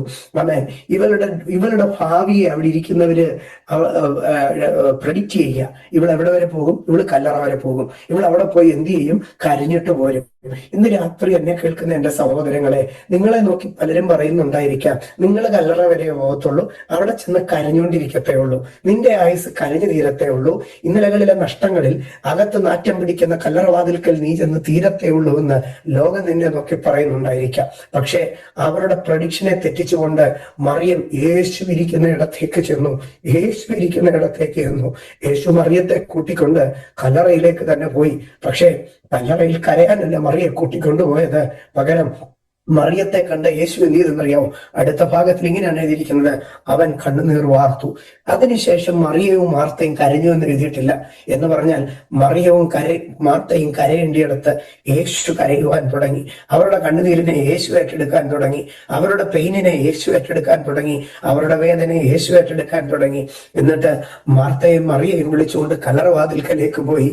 എന്നിട്ട് യേശു മറിയയുടെ അടുക്കൽ പറഞ്ഞു, എല്ലാവരും ചിന്തിച്ച് നീ മറിയെ എല്ലാരും ചിന്തിച്ച് നീ കല്ലറവാതിക്ക് വന്ന് എന്ന് കരയുന്നു. പക്ഷെ നീ കല്ലറവാതിക്കലേക്ക് നേരിട്ട് വന്നിരുന്നെങ്കിൽ ഇവിടെ വന്നിരുന്ന് കരയത്തേ ഉള്ളായിരുന്നു. പക്ഷെ നീ ഓടി എൻ്റെ അടുത്ത് വന്നത് കാര്യമായി കേട്ടോ. അതുകൊണ്ട് ഈ കല്ലറവാതിൽക്കൽ നീ കരയത്തില്ല, നീ കരയുമെന്ന് പറഞ്ഞ കല്ലറവാതിൽക്കൽ എന്റെ മഹത്വത്തെ നീ കാണും. നീ കരയുമെന്ന് പറഞ്ഞ കല്ലറവാതിൽക്കൽ എന്റെ പുനരുദ്ധാനത്തിന്റെ ശക്തിയെ നീ കാണും. കരയുമെന്ന് പറഞ്ഞ കല്ലറവാതിൽക്കൽ എന്റെ മരണത്തിന്മേലുള്ള അധികാരത്തെ നീ കാണും. കരഞ്ഞു തീർക്കുമെന്ന് നീ പറഞ്ഞ കല്ലറവാതിൽക്കൽ നിനക്ക് നഷ്ടമായതെല്ലാം തിരികെ കിട്ടുന്നത് നീ കാണും. ഇന്ന് രാത്രി പറഞ്ഞട്ടെ, നീ കരഞ്ഞു തീരുമെന്ന് പറഞ്ഞ കല്ലറകളിൽ നീ ദൈവത്തിന്റെ അത്ഭുതത്തെ കാണും. നീ കരഞ്ഞു തീരുമെന്ന് പറഞ്ഞ വിഷയങ്ങളിൽ നീ ദൈവത്തിന്റെ വിടുതലുകളെ കാണും. നീ കരഞ്ഞു തീരുമെന്ന് പറഞ്ഞ വിഷയത്തിനകത്ത് നീ ദൈവത്തിന്റെ നീതിയുള്ള കരത്തെ കാണും. ഇന്ന് രാത്രി വിശ്വസിച്ച ദൈവത്തിന് സ്തോത്രം ചെയ്താട്ടെ. നീ കുടുംബത്തിൽ നീ കരഞ്ഞു തീരും. നീ എത്തിയിരിക്കുന്ന ഈ ദേശത്ത് നീ കരഞ്ഞു തീരും. നീ എത്തിയിരിക്കുന്ന ഈ നാട്ടിൽ നീ തകർന്നു തീരുമെന്ന് ലോകം നിന്നെ നോക്കി പറയുമ്പോൾ ഇന്ന് രാത്രി നീ ദൈവ സാന്നിധ്യത്തിനകത്തേക്ക് കയറിയാൽ, യേശു ഇരിക്കുന്ന ഇടത്തേക്ക് കയറിയാൽ, അവന്റെ കാൽപാദത്തിങ്കിൽ മുറുകെ പിടിച്ചാൽ, ഇന്ന് രാത്രി ഞാൻ പറയട്ടെ, നീ അവിടെ കരഞ്ഞു തീരുകയില്ല. നമ്മൾ എത്തപ്പെടുന്നതായ ചില സ്ഥലങ്ങളുണ്ട്, അപ്പോയിന്റഡ് പ്ലേസസ്. നമ്മൾ ചില ഇടങ്ങളിൽ എത്തപ്പെടും. ആ എത്തപ്പെടുന്ന ഇടങ്ങൾ എന്തുകൊണ്ടാണ് നമ്മൾ അവിടെ എത്തപ്പെടുന്നത്? ഉൽപ്പത്തി പുസ്തകം 28 അധ്യായം അതിന്റെ 10 വാക്യത്തിലേക്ക് കടന്നു വരുമ്പോൾ, ഉൽപ്പത്തി പുസ്തകം 28 അതിന്റെ 10 വാക്യത്തിൽ ഇങ്ങനെയാണ് എഴുതിയിരിക്കുന്നത്, എന്നാൽ യാക്കോബ് ബേർഷേബയിൽ നിന്ന് പുറപ്പെട്ടു ഹാരാനിലേക്ക് പോയി. ജീവിതത്തിൽ യാക്കോബിനുണ്ടായ ഒരു യാത്രയാണ് ബേർഷേബയിൽ നിന്ന് ഹാരാനിലേക്ക്. ബേർഷേബ എന്ന വാക്കിന്റെ അർത്ഥം നിങ്ങൾക്കറിയാമോ? വെൽ ഓഫ് കവനന്റ് എന്നാണ് അതിന്റെ അർത്ഥം, ഉടമ്പടിയുടെ കിണർ. ആമേൻ. ഹാരാൻ എന്ന വാക്കിന്റെ അർത്ഥം എന്താണെന്ന് അറിയാമോ? പാർച്ച്ഡ് ലാൻഡ്, വരണ്ട് വിണ്ടുകീറിയ ദേശം. അപ്പൊ ഇങ്ങനെ പറയുകയാണ്, ഉടമ്പടി കിണറ്റിൽ നിന്ന് വരണ്ട ദേശത്തേക്ക് യാക്കോബ് യാത്രയായി. ഉടമ്പടി കിണറ്റിൽ നിന്ന് വരണ്ട ദേശത്തേക്ക് യാക്കോബ് യാത്രയായി. ഇന്ന് രാത്രി ഞാൻ നിങ്ങളോട് ചോദിക്കുകയാണ്, ജീവിതത്തിൽ എപ്പോഴെങ്കിലും ഇങ്ങനെ ഒരു യാത്ര നിങ്ങൾ ചെയ്തിട്ടുണ്ടോ? നല്ല നല്ല ഉടമ്പടി കിണറുള്ളതായ, നല്ല നനവുള്ളതായ, ഇഷ്ടം പോലെ വെള്ളമുള്ളതായ ഒരു നല്ല ഫ്ലറിഷിങ്, ഒരു നറിഷിങ് ലാൻഡ്, അവിടെ നിന്ന് ഒരു പാർച്ച്ഡ്, ഒരു വരണ്ട ദേശത്തേക്ക് പോകേണ്ടി വരിക. ഒരു നല്ല ഓഫീസ്, ഒരു നല്ല ജോബ് സ്പേസ്, ഒരു നല്ല സെറ്റപ്പ്, അവിടെ നിന്ന് ഓൾ ഓഫ് എ സഡൻ നമ്മൾ വളരെ ഉപദ്രവിക്കപ്പെടുന്ന, കഷ്ടപ്പെടുന്ന ഒരു ജോബ് പ്ലേസിലേക്ക് പോവുകയാണ്. നല്ലൊരു ഫാമിലി അറ്റ്മോസ്ഫിയർ, അവിടെ നിന്ന് വളരെ വേദനാജനകമായ ഒരു അവസ്ഥയിലേക്ക് പോവുകയാണ്. From the well of covenant, വറ്റിപ്പോകാത്ത കിണറ്റിൽ നിന്ന്, പിതാക്കന്മാർ കുഴിച്ച കിണറ്റിൽ നിന്ന്, നനവുള്ള മണ്ണിൽ നിന്ന് വിണ്ടുകീറിയ ഇടത്തേക്ക് യാക്കോബ് യാത്രയാവുകയാണ്. അങ്ങനെ യാക്കോബ് യാത്രയായി പോകുമ്പോൾ യാക്കോബ് അന്ന് രാത്രി ഒരിടത്ത് കിടക്കേണ്ടി വന്നു. യാക്കോബ്, നീ എന്താണ് അവിടെ കിടന്നത്? നിനക്ക് പരിചയമുള്ള സ്ഥലമാണോ? നീ എന്തുകൊണ്ടാണ് ഇവിടെ കിടന്നത്? യാക്കോബ് അതിന് മറുപടി പറയും, എനിക്ക് പരിചയമൊന്നുമില്ല, എനിക്ക് അവിടെ ആരെയും അറിയത്തില്ല, പിന്നെ എന്തുകൊണ്ടാണ് അവിടെ കിടന്നത്? യാക്കോബ് ഇങ്ങനെ പറയും, 11-ാം വാക്യം, അവൻ ഒരു സ്ഥലത്തെത്തിയപ്പോൾ, അറ്റ് എ സർട്ടൻ പ്ലേസ്, അവൻ ഒരു സ്ഥലത്തെത്തിയപ്പോൾ സൂര്യൻ അസ്തമിക്കൊണ്ട് അവിടെ രാപാർത്തു. യാക്കോബിന്റെ അടുക്കൽ ചോദിക്കണം, നീ അവിടെ കിടന്നത് എന്തുകൊണ്ടാണെന്ന്. യാക്കോബ് പറയും, സൂര്യൻ അസ്തമിച്ചത് കൊണ്ടാണ് ഞാൻ അവിടെ രാപാർത്തത്. ജീവിതത്തിൽ എന്തുകൊണ്ട് നീ ഇവിടെ താമസിച്ചു? സൂര്യൻ അസ്തമിച്ചു, അതുകൊണ്ടാണ് ഞാൻ ഇവിടെ താമസിക്കുന്നത്. ഇന്ന് രാത്രി എന്നെ കേൾക്കുന്ന എന്റെ സഹോദരങ്ങളെ, ജീവിതത്തിൽ ചിലയിടങ്ങളിലൊക്കെ നിങ്ങൾ എന്താ ഇങ്ങനെ ഇവിടെ നിൽക്കുന്നതെന്ന് ചോദിച്ചാൽ നിങ്ങൾ പറയും, സൂര്യൻ അസ്തമിച്ചു, വെളിച്ചം നഷ്ടപ്പെട്ടു, ഇരുട്ട് വന്നു, അതുകൊണ്ടാണ് ഞങ്ങൾ ഇന്നിവിടെ ആയിരിക്കുന്നത്. ആയിട്ടുണ്ടോ? സൂര്യൻ അസ്തമിച്ചത് കൊണ്ട് യാത്ര നിന്നു പോയിട്ടുണ്ടോ? വെളിച്ചം നഷ്ടപ്പെട്ടത് കൊണ്ട്, സഹായങ്ങൾ നഷ്ടപ്പെട്ടത് കൊണ്ട്, ജീവിതത്തിൽ അകാലത്തിൽ വന്നുപോയ മരണങ്ങൾ, ജീവിതത്തിൽ അപ്രതീക്ഷിതമായി വന്നുപോയ സംഭവങ്ങൾ നിങ്ങളെ എവിടെയോ കൊണ്ടുവന്ന് ഒരു കുരുക്കിനകത്താക്കിയതുപോലെ തോന്നിയിട്ടുണ്ടോ? സൂര്യൻ അസ്തമിച്ചത് കൊണ്ട് ഞാൻ ഈ സ്ഥലത്തെത്തി. ആമേൻ. യാക്കോബ് അവിടെ എഴുതുകയാ, ഞാനൊരു സ്ഥലത്തെത്തി, പേരറിയത്തില്ല, സ്ഥലം അറിയത്തില്ല, പക്ഷെ ആ സ്ഥലത്തെത്തിയപ്പോ സൂര്യൻ അസ്തമിച്ചു, മുമ്പോട്ട് പോകാൻ വെളിച്ചമില്ല, ആശ്രയമായി ആരെയും കണ്ടില്ല. സൂര്യൻ അസ്തമിക്കുന്നത് കണ്ട് അടുത്തെവിടെങ്കിലും വീടുണ്ടോ എന്ന് നോക്കി, അടുത്തൊരു മനുഷ്യന്റെയും വീട് കണ്ടില്ല. ഏതെങ്കിലും മരത്തണലുണ്ടോ എന്ന് നോക്കി, ഒന്നും കണ്ടില്ല. കുറെ കല്ലുകൾ മാത്രം ചിതറിക്കിടക്കുന്നത് കണ്ടു. അവിടെ നിന്ന് കുറച്ച് കല്ലുകൾ എടുത്ത് തലയ്ക്കൽ വെച്ച് വടിയും മുറുകെ പിടിച്ച് ഞാൻ ഇവിടെ കിടന്നു. നാളെ രാവിലെ വരെ എത്തുമോ എന്നറിയത്തില്ല. മലയാളത്തിൽ എഴുതിയിരിക്കുന്നത് കല്ല് തലയണയായി വെച്ച് കിടന്നെന്നാണ്. പക്ഷെ അതിന്റെ യഥാർത്ഥ പരിഭാഷയിൽ ഇങ്ങനെയാണ് പറയുന്നത്, കുറച്ച് കല്ലുകൾ എടുത്ത് തലയ്ക്കൽ വെച്ചിട്ട് കിടന്നുറങ്ങി എന്ന് പറഞ്ഞാൽ വടിയും കല്ലുകളും തലയ്ക്കൽ വെച്ച് കിടന്നുറങ്ങുകയാ. രാത്രി വല്ല കാട്ടുമൃഗവും വന്നാൽ എറിഞ്ഞ് രക്ഷപ്പെടാമെന്നുള്ള പ്രാണഭയത്തിൽ. പക്ഷെ അന്ന് രാത്രി ഞാൻ പറയട്ടെ, യാക്കോബ് പിറ്റേന്ന് നേരം വെളുത്തപ്പോൾ പറഞ്ഞു, ഞാൻ പേരറിയാത്ത ഏതോ ഒരു സ്ഥലത്ത് അബദ്ധത്തിൽ വന്ന് കിടന്നതല്ല. കഴിഞ്ഞ രാത്രി ഞാൻ കിടന്ന സ്ഥലം എന്റെ ദൈവത്തിന്റെ വീട്ടിലാണ് ഞാൻ കിടന്നത്. അന്ന് ഞാൻ കിടന്ന സ്ഥലം ബേത്ത് ഏൽ എന്നാണ്. ബേത്ത് എന്നാൽ വീടെന്നാണ്, ഏൽ എന്ന് പറഞ്ഞാൽ ദൈവമെന്നാണ്. ബേത്ത് ഏൽ, ദൈവത്തിന്റെ വീട്ടിലാണ് ഞാൻ കിടന്നുറങ്ങിയത്. ഇന്നലെ രാത്രി സ്വന്തം അപ്പന്റെ വീട്ടിൽ കിടന്നുറങ്ങിയ മനുഷ്യൻ ഇന്ന് രാത്രി കിടക്കുന്നത് ദൈവത്തിന്റെ വീട്ടിലാണ്. പക്ഷെ ദൈവത്തിന്റെ വീടാണെന്നും പറഞ്ഞല്ല കയറി കിടന്നത്. പരിചയത്തിന് ഒരാളുടെയും വീടില്ല എന്ന് കണ്ടപ്പോൾ, ആശ്രയിപ്പാൻ ഒരാളുമില്ലെന്ന് കണ്ടപ്പോൾ, വെയില് നഷ്ടപ്പെട്ട് സൂര്യൻ അസ്തമിച്ചു എന്ന് കണ്ടപ്പോൾ എന്ത് ചെയ്യണം, എങ്ങോട്ട് പോകണം എന്നറിയാതെ ഇറങ്ങിക്കിടന്ന സ്ഥലം അത് ദൈവത്തിന്റെ വീടായിരുന്നു. ഇന്ന് രാത്രി നീ അറിയണം, ആമേൻ, അറ്റ് എ സർട്ടൻ പ്ലേസ്, പേരറിയാത്ത ദിക്കറിയാത്ത ഒരിടത്തൊക്കെ വന്നു പെടുമ്പോൾ, എന്റെ ദൈവമേ ഞാനിത് എവിടാ വന്നു പെട്ടതെന്ന് നീ അറിയാതെ ആകുലപ്പെടുമ്പോൾ സ്വർഗം നിന്നോട് പറയുക, കുഞ്ഞെ നീ ഭാരപ്പെടേണ്ട കേട്ടോ, നീ വന്നിരിക്കുന്നത് എന്റെ വീട്ടിൽ തന്നെയാണ്, നീ വന്നിരിക്കുന്നത് എന്റെ മാർവിൽ തന്നെയാണ്, നീ വന്നിരിക്കുന്നത് എന്റെ വലം കൈയിൽ തന്നെയാണ്, നീ ആയിരിക്കുന്നത് എന്റെ സന്നിധാനത്തിങ്കിൽ തന്നെയാണ്. ഒരു പരിചയവുമില്ലാത്ത സ്ഥലം ദൈവത്തിന്റെ വീടായിരുന്നു. ദൈവം നിയമിക്കാത്ത ഒരു സ്ഥലത്ത് ദൈവം നമ്മളെ എത്തിക്കത്തില്ല. അങ്ങനെയെങ്കിൽ അവൻ യാക്കോബ് ഇങ്ങനെയാണ് എഴുതിയത്, അവൻ ഒരു സ്ഥലത്തെത്തിയപ്പോൾ സൂര്യൻ അസ്തമിച്ചു. ഞാൻ ആ വാക്യത്തെ ഇങ്ങനെ പറയുകയാണ്, യാക്കോബ് ബഥേലിൽ എത്തിയപ്പോൾ സൂര്യൻ അസ്തമിച്ചു. കുറച്ചുകൂടെ പറയട്ടെ, യാക്കോബ് ദൈവത്തിന്റെ വീട്ടിലെത്തിയപ്പോൾ സൂര്യൻ അസ്തമിച്ചു എന്ന് പറഞ്ഞാൽ യാക്കോബ് ദൈവത്തിന്റെ വീട്ടിലെത്തുന്നിടം വരെയും സൂര്യൻ ടോർച്ചടിച്ചു കൊടുക്കുകയായിരുന്നു. ഇന്ന് രാത്രി കണ്ടോ ദൈവത്തിന്റെ ടൈമിംഗ്, ബേഥേലിൽ എത്തുന്നിടം വരെയും സൂര്യൻ പ്രകാശിച്ചു കൊണ്ടിരുന്നു. അവൻ ഒരു സ്ഥലത്തെത്തിയപ്പോൾ സൂര്യൻ അസ്തമിച്ചു അല്ല, അവിടെ അങ്ങനെയല്ല. യാക്കോബ് ബഥേലിൽ എത്തിയപ്പോൾ, ദൈവത്തിന്റെ വീട്ടിലെത്തിയപ്പോൾ സൂര്യൻ അസ്തമിച്ചു. ഇന്ന് രാത്രി ഞാൻ അതിനകത്തുനിന്ന് രണ്ട് കാര്യം പറയാം. നമ്മുടെ ജീവിതത്തിന്റെ സൂര്യൻ അസ്തമിച്ച് നമ്മുടെ മരണം വരുന്ന ഒരു ദിവസമുണ്ട്. അതെപ്പോഴായിരിക്കും മരണം വരുന്നതെന്നറിയാമോ? എപ്പോഴായിരിക്കും നമ്മുടെ ലൈറ്റ് ഓഫ് ആകുന്നതെന്നറിയാമോ? നമ്മുടെ ദൈവത്തിന്റെ വീട്ടിലെത്തുമ്പോഴായിരിക്കും. ആമേൻ. നമ്മുടെ ജീവിതത്തിൽ വഴി അടയുന്നു എന്ന് തോന്നുമ്പോൾ എങ്ങാണ്ടൊരിടത്ത് വന്നു പെട്ടെന്നൊന്നും പറയില്ല കേട്ടോ. നമ്മുടെ ദൈവത്തിന്റെ വീട്ടിലെത്തി. യാക്കോബ് ബേത്ത് ഏലിലെത്തിയപ്പോൾ, ദൈവത്തിന്റെ വീട്ടിലെത്തിയപ്പോൾ സൂര്യൻ അസ്തമിച്ചു എന്നാണ് എഴുതിയിരിക്കുന്നത്. അപ്പോ യാക്കോബ് അന്ന് രാത്രി കിടന്നത് അബദ്ധം പിടിച്ച ഒരു സ്ഥലത്താണോ? അല്ല. യാക്കോബ് കിടന്നത് ദൈവം നിശ്ചയിച്ച ദൈവത്തിന്റെ വീട്ടിലാണ്. ആ രാത്രി യാക്കോബ് ചിന്തിച്ചു കിടക്കുന്ന എന്താണെന്നറിയാമോ? എന്റെ മുമ്പിൽ എല്ലാ വാതിലും അടച്ചു, പക്ഷെ ദൈവം സ്വർഗവാതിൽ തുറന്നു കാണിച്ചു. യാക്കോബ് ചിന്തിക്കുന്ന എന്താണെന്നറിയാമോ? എനിക്ക് അപ്പനില്ല, അമ്മയില്ല, സഹോദരനില്ല. പക്ഷെ അന്ന് രാത്രി ദൈവം എന്താ തന്നോട് പറഞ്ഞെന്നറിയാമോ? എന്നെ തീരാത്ത ദൂതന്മാർ നിനക്കുണ്ട്. അന്ന് രാത്രി യാക്കോബ് എന്താ പറഞ്ഞെന്നറിയാമോ? എന്റെ ജീവിതത്തിൽ ഇനി ഒരു ഉയർച്ചയില്ല, ഒരു നന്മയില്ല, എല്ലാം അവസാനിച്ചു.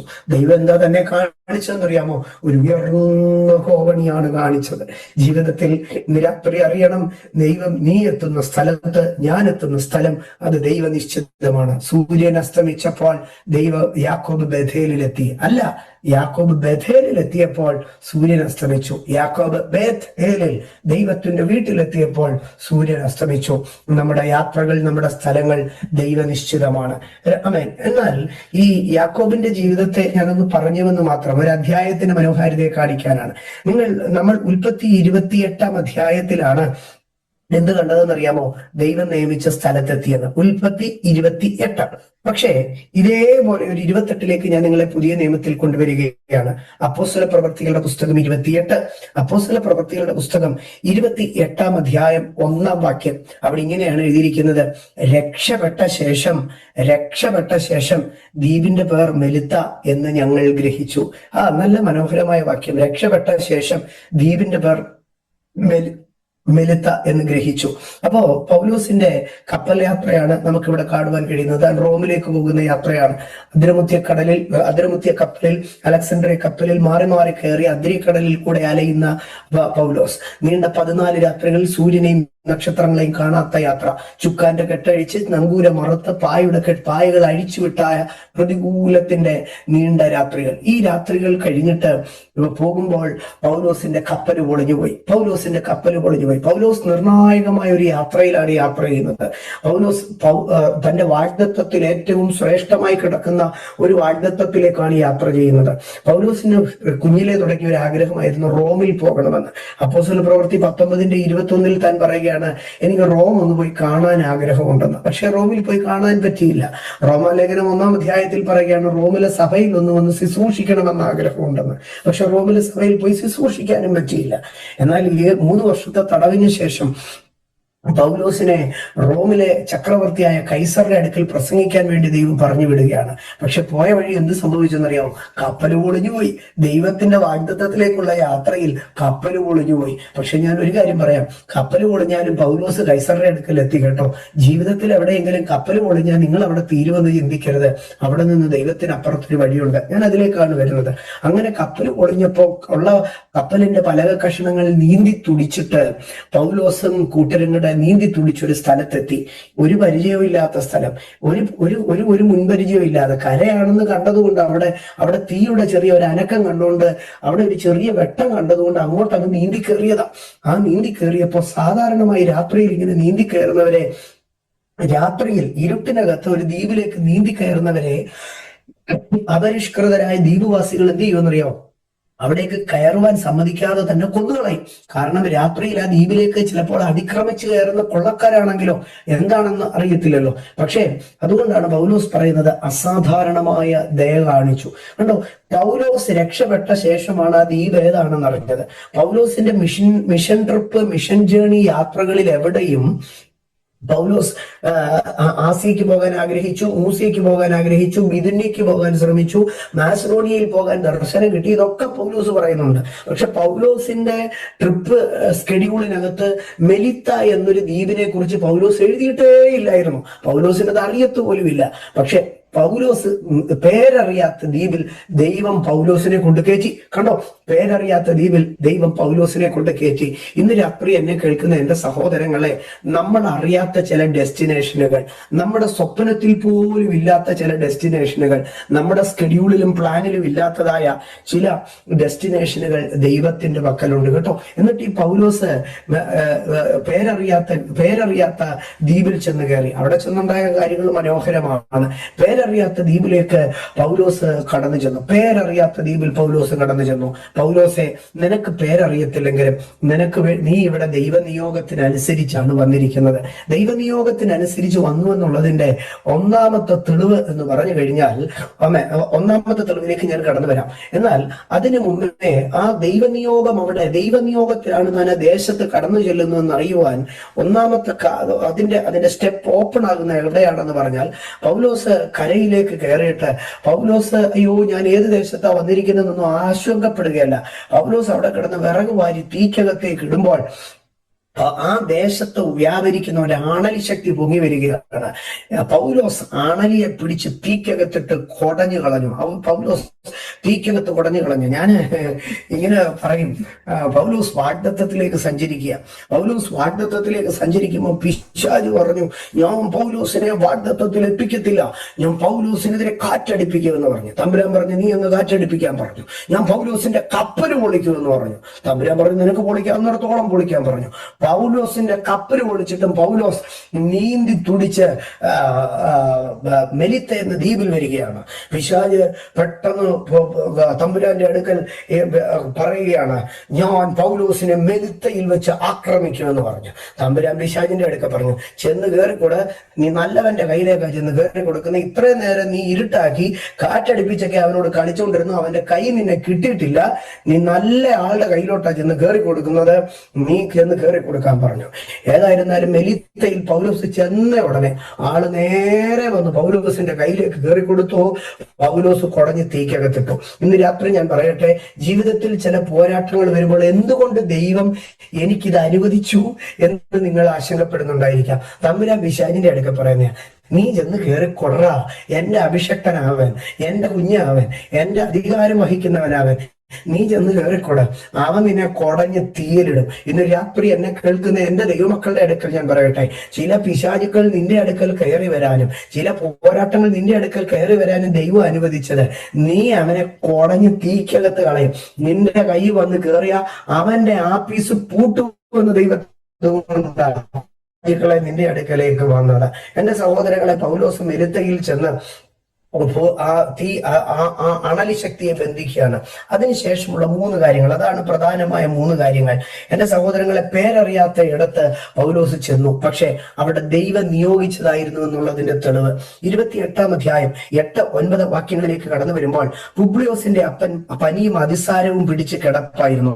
പൗലോസ് അവന്റെ അടുക്കൽ അകത്തു ചെന്ന് പ്രാർത്ഥിച്ച് അവന്റെ മേൽ കൈവച്ച് സൗഖ്യം വരുത്തി. അപ്പം ദൈവം നിയോഗിച്ച് നമ്മളെ ഒരു സ്ഥലത്ത് കൊണ്ടെത്തിച്ചാൽ അവിടെ നമുക്കൊരു ശുശ്രൂഷയുണ്ട്. ഞാൻ ഒന്നാമത്തെ ഭാഗം പറയട്ടെ. ദൈവം നിയോഗിച്ച് നമ്മളെ ഒരു സ്ഥലത്ത് എത്തിച്ചാൽ അവിടെ നമുക്കൊരു ശുശ്രൂഷയുണ്ട്.